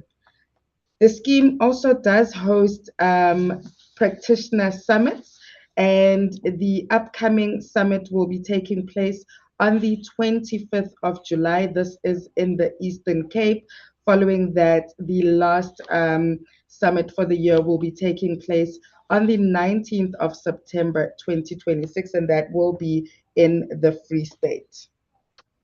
Looking at our next steps, of course, we have these roadshows, and we do try and ensure that after the roadshow, the work does continue happening in the background. This is with our network management team, with our claims division, as well as our EMED team. So the particular points that we would like to focus on and ensure that the practitioners keep these points in mind after this roadshow is held. And the first one being obviously the strengthening of claims accuracy and ensuring consistent authorization compliance, as Angie took us through the steps in terms of ensuring that your claims are settled and are settled in time and in accordance to how they should be, ensuring that as a practitioner, you are not put out of pocket, especially if a service has been delivered to a GEMS member. We then look at driving compliance through accurate and complete regulatory documentation. Charles took us through those slides, ensuring that all the steps of compliance and integrity are adhered to. And this is, of course, to ensure that at the end of the day, the member receives a service that they can be happy about and boast about afterwards. We do know that the EMS service offering does happen at a time where there is tension, there is anxiety, but we do want to ensure that after the event, the member still comes back and says they were happy with the service that they received. So that leads us to our third point, which is the reduction of member complaints that are related to the EMS service. I think Charles gave a couple of very key points that practitioners can always keep in mind when servicing a member to ensure that these complaints are reduced. There will be incidents where a member will complain, but let's always try and make sure at the end of the day, you as a practitioner, make sure that you adhere to the rules and what is required to servicing the member. And then we look at the fourth step, which is improving EMS responsiveness and communication, as well as enhancing the member experience. I think that flows through with what we've been communicating throughout this morning. And the last one is the ensuring of excellence, making sure that we create meaningful experience for every member that uses the GEMS EMS service offering. Looking at the last slide, we have the EMS network management escalation matrix. This will be shared with all practitioners. I do know that it was shared at the beginning of this year. At any given time, if you as a practitioner do require to receive this escalation matrix, please reach out to our network management team, and I do know that they are happy to share this matrix via email. That brings us to the end of today's presentation. Thank you. Right. Thank you, Tolu. Appreciate that. So the engagements continue, face-to-face and virtual. The idea is all the stakeholders be empowered to engage with GEMS, join the network, participate, serve the members, and in the process of serving the members, every valid rand is paid back to the EMS practitioners. May I invite the practitioners, practitioners that are on the line, anyone that is willing to enlighten us from a person on the ground perspective as to what, according to your knowledge and maybe experience, if you were not on the network, you're now on the network, or if you're not on the network yet, as to what that one or two inhibitors that hold you back from joining the GEMS network are. We're just trying to get insights as to, in addition, what we might have an idea of is the scheme. Is there any insight that we can get from the people on the ground? You engage with your colleagues. What's that one or two things that, according to your knowledge, doesn't enable you or prevents you from joining the GEMS network?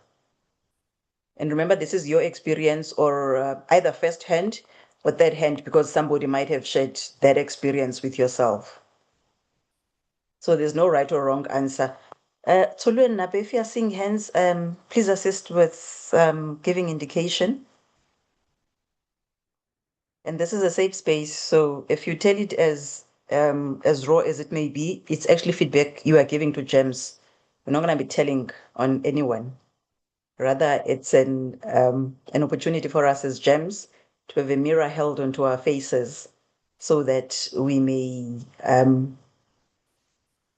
self-correct where necessary, enhance where possible, or shine even more. All right.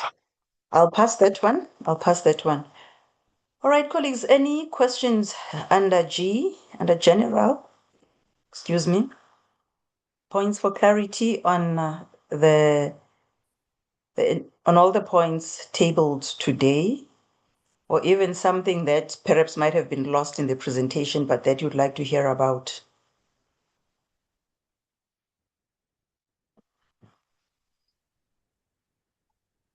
All right.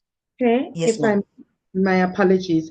Um, I do know that you did pose a question to the practitioners just now. So I think maybe another solution that we do have is I am going to share a link on the chat, which is a survey, which we would appreciate if the practitioners could just provide us feedback on this survey. We will also email the survey to all the practitioners that have joined today's roadshow.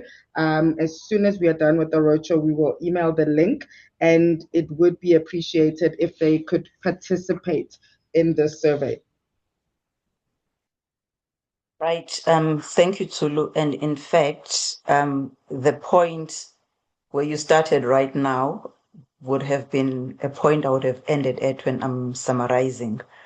And that point would have been that we are digital. So where we may not be wishing at this point to share any input for whatever reason or nothing coming up to mind, you can go into the link and give us the feedback. We truly will appreciate that. So colleagues, please use that opportunity. Otherwise, we might always think we are shining. Meanwhile, there are spots or dark spots in our light that need correcting. All right. Going on to item number 6, we've taken care of our next steps, and going on to closure. Just walking us through today's conversation that was facilitated through the deck. My key takeaways that I wish to summarize were that in the context of this being a non-network practitioner roadshow, right at the beginning of the deck, Shao took us. Kevin, please take the floor. I see we have a hand from Kevin. Please take the floor. Thank you, Chair. Am I audible? Loud and clear. Thank you, sir. Thank you. From my side, Chair, it's just maybe 2 points. The first one is to thank you colleagues for raising the matter of using network, our network hospitals that we have in place. That is another area from our side that is of concern from the hospital relations side. And the second one is maybe an update that the summit in is in the Eastern Cape. The date is no longer July, as displayed, Chair, in the other presentation. So we have had challenges with, there was another event scheduled for that very same weekend or same day. So it's now it's in August now. It's the 22nd of August. That's all from me, Chair. Thank you. Thank you, Mr. Kosa. And thank you for that update as well. Key from what he has said is compliance with the GEMS hospital networks is a non-negotiable, and at all times and by all means, we appreciate the practitioners assisting us in ensuring adherence to that. Number one. Number two, Mr. Kosa also updates us that the Eastern Cape GEMS Practitioner Summit will be on the 22nd of August. We will ensure that this deck is updated accordingly so that where it is distributed, it reflects the correct date. And of course, on all our contact channels, we will make sure that that date is updated as well. Thank you so much, Mr. Kosa from the Healthcare Management Division at GEMS. Mr. Mbedzi, the floor is yours, sir. Right. Thank you very much, Chair. I have a question. Based on right. So I here on my side, as Rescue Emergency, we've been trying to apply for a network. I called and then I was given an email, and then I sent that email several times. Even today, I didn't receive a reply of that email for a network with To James. join the So I don't network, know what should I do next. Yes. Mr. Mbezi, please accept our sincere apologies for that technical glitch. You can rest assured that before today, before lunchtime today, if you send an email to EMS spinfo.co.za, you will get an acknowledgement of that email before 1300 today. Hello, Azoza. Okay. Hello, Shal. All right. Yeah, Shal can is you give also me requesting the that. email again? Okay. Yeah, the email address is emsspinfo.co. EMS. Let me, the team will put it on the chat. I think that's easier, Chivaro. Yes, They'll put it on the chat. Is thank that you. fine with you? Yes. All right. Whilst you're still online, Yeah. the network team is asking us that you provide your practice name as well. Oh, my Will you? practice name is Rescue Simple Services. Ooh, that sounds like Am Greek. I Please audible? place it on the chat, Chivaro. Yeah, you are audible, but you may All right. just type it on the chat, please. Yes. Thank you so much, Shifaro. Is there another comment? No, it's okay. None. All right. We're grateful. We welcome your interest to join the network. Hello, Charles. Before 1300 today, Shifaro will have received an acknowledgement at least. All right. I know I'm putting the team on the spot. This is an opportunity for us to shine, though. Thank you so much. All right. Avishka, there's a hand from you. Please take the floor, ma'am. Or sir, Hi, you'll excuse me. it's a sir. It's a sir. Yes, Yeah, sir. Apologies for that. not a problem, ma'am. Thank you so much. Thanks so much for this informative session as well. It was absolutely great for me and my team as well. That's online. We are new in the EMS services, and we will be applying to be part of the network.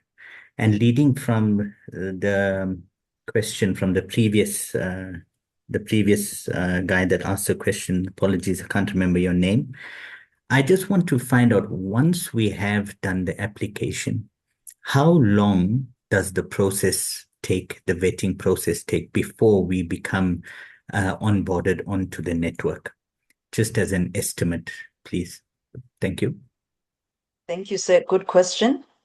Charles, how sharp are we in that process? Lead time? I know there are dependencies on inspection and absolute compliance to all requirements. A lead time, though, Mr. Foster? If I may. Yes, sir. Thank you, Chair. So it just depends on the timeline taken to submit your documentation. So if you submit your documentation, all the documentation for vetting purposes, everything today with no issues, no problems, nothing that has to be resubmitted or that is outstanding. We have a 2-day timeline that we go through the documentation and the application. And then from there, we have to schedule the inspection. So your documentation, vetting, and everything, if everything is correct, 2 days until the inspection has been scheduled. Inspection timeline can vary from 1 day up to 6 weeks. All right, just depending on where our inspectors are. But we do try and prioritize the inspections up to that date, and then anything after that will then take approximately a week at most. Thank you so much, Charles. I appreciate it. Thank you. And it's well noted. Right. Thank you, sir. And I appreciate that you may have put your region of operation when you introduced yourself in the chat above. May I ask, though, that you indicate which province you're operating from?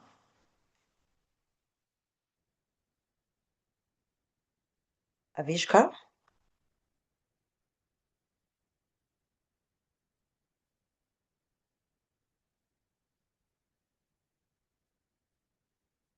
Avishka, okay, so you're in Pietermaritzburg.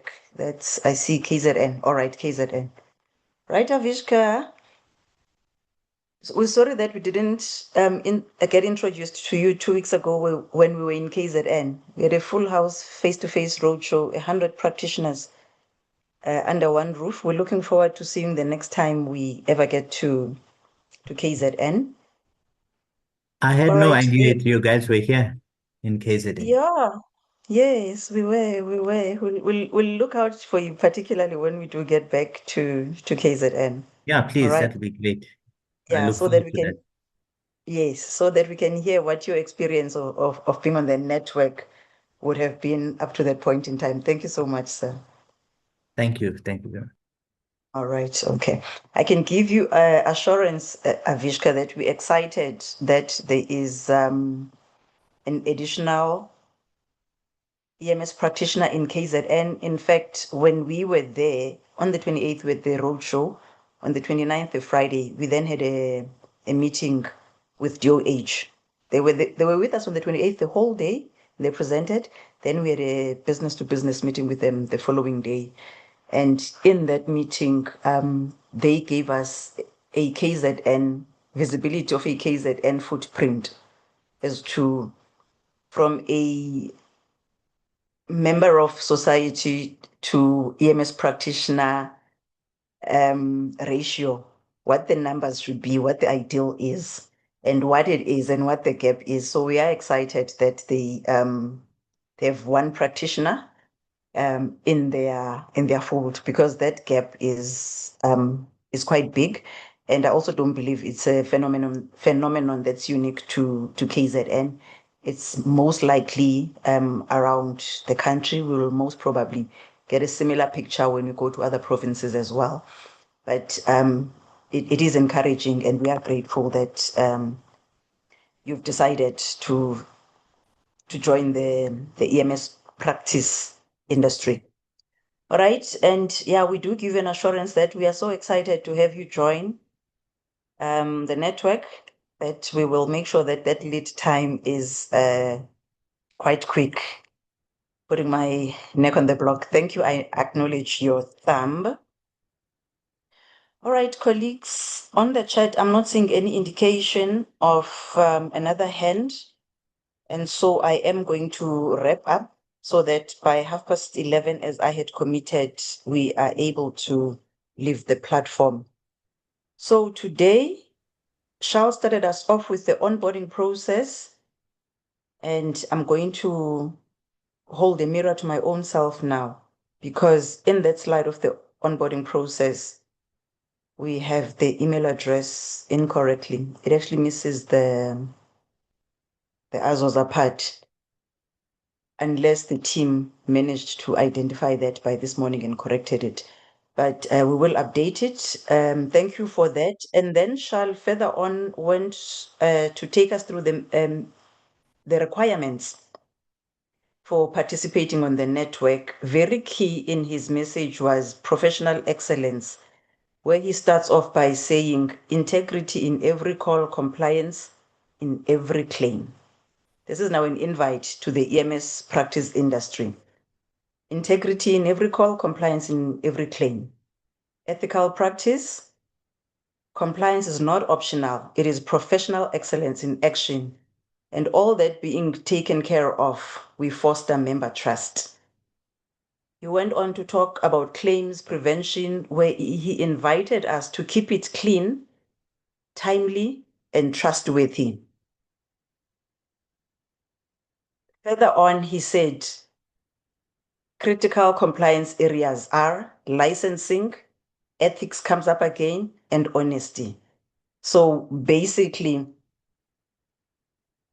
the participation license in the GEMS network is licensing, DOH licensing, ethics, and honesty, right? In the context of the GEMS mandate, remember.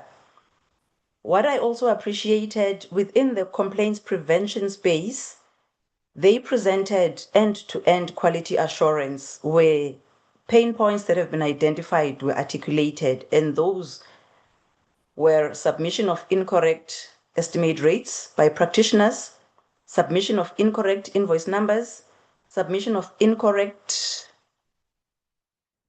Okay, we duplicated that. Clearly the incorrect invoice numbers by practitioners must be a source or so point. We duplicated that, but then incorrect submission or submission of incorrect documents by practitioners. Those are pain points that, whilst GEMS wants to pay every valid rand to the practitioner, they delay the process that GEMS may pay. In preventing complaints, they highlighted that we protect members through excellence, ethics, and accountability in every step. That's when NG came in, said that all the above that Charles had alluded to, when all are taken care of, that's where the first step starts, ensuring that every valid rand is paid. And the service to settlement, NG invited us to strengthen the claims accuracy, highlighting that proof of submission matters always. So we are invited to attach proof every time. And that will assist us in the journey from taking patient at patient handover right up to financial closure when that valid rent is paid. Angie took us through the algorithm process. I have no doubt that at onboarding of new practitioners, they will continue to emphasize that algorithm process so that there is clarity and common understanding between all the stakeholders as to how an EMS practitioner is allocated business at point of need. Right at the end, in closing, we invited you on our digitalization journey where we said, we're actually digital. So please engage with our digital platforms, and your feedback all the time, anytime, is welcome. The engagement matrix, also known as the escalation matrix, will assist you in highlighting how you can communicate with us and share feedback. And lastly, remember to please fill the survey so that we know where we're shown, where we need to continue excelling, and where we could do better. An email will also be sent. The link is also on the screen right now. Please, we plead with you to complete that survey. And on that note, colleagues, at 11:29, no indication on the chat that there is any other hand from GEMS to the EMS practitioners online. It is not lost to us that your operation is a 24-hour operation. It is also not lost to us that you are the group of healthcare practitioners that does not have the richest office administration. So it is likely that between office administration and being on the ground providing the service, the same resources are utilized. So we are humbled and honored by your presence today, having taken time out of your business. Thank you, thank you, thank you. Please go share the word that there are other roadshows that are coming up, virtual and physical. Look out for the communication and make sure that the rest of the industry partners join us at these roadshows so that iron may sharpen iron. We may plan as GEMS to organize the roadshow, but if our EMS service partners do not come and join us, then we as GEMS lose the chance and the opportunity to be sharpened by the EMS practitioners who are on the ground, who run the businesses, who serve the members, who listen to the members firsthand. So we truly are humbled. Please go spread the word. I appreciate the emojis that just came out. And to Azoza and all the GEMS colleagues that have joined us today, we appreciate your support in organizing. We appreciate your attendance and the input that you've given us. We will continue engaging. Otherwise, see you, those that will be joining us in Bloemfontein at the Bloemfontein face-to-face roadshow. Let's go spread the word and join the EMS network and support the EMS network where we are GEMS colleagues. Thank you so much, colleagues. At 11:31, the meeting then is closed. Thank you.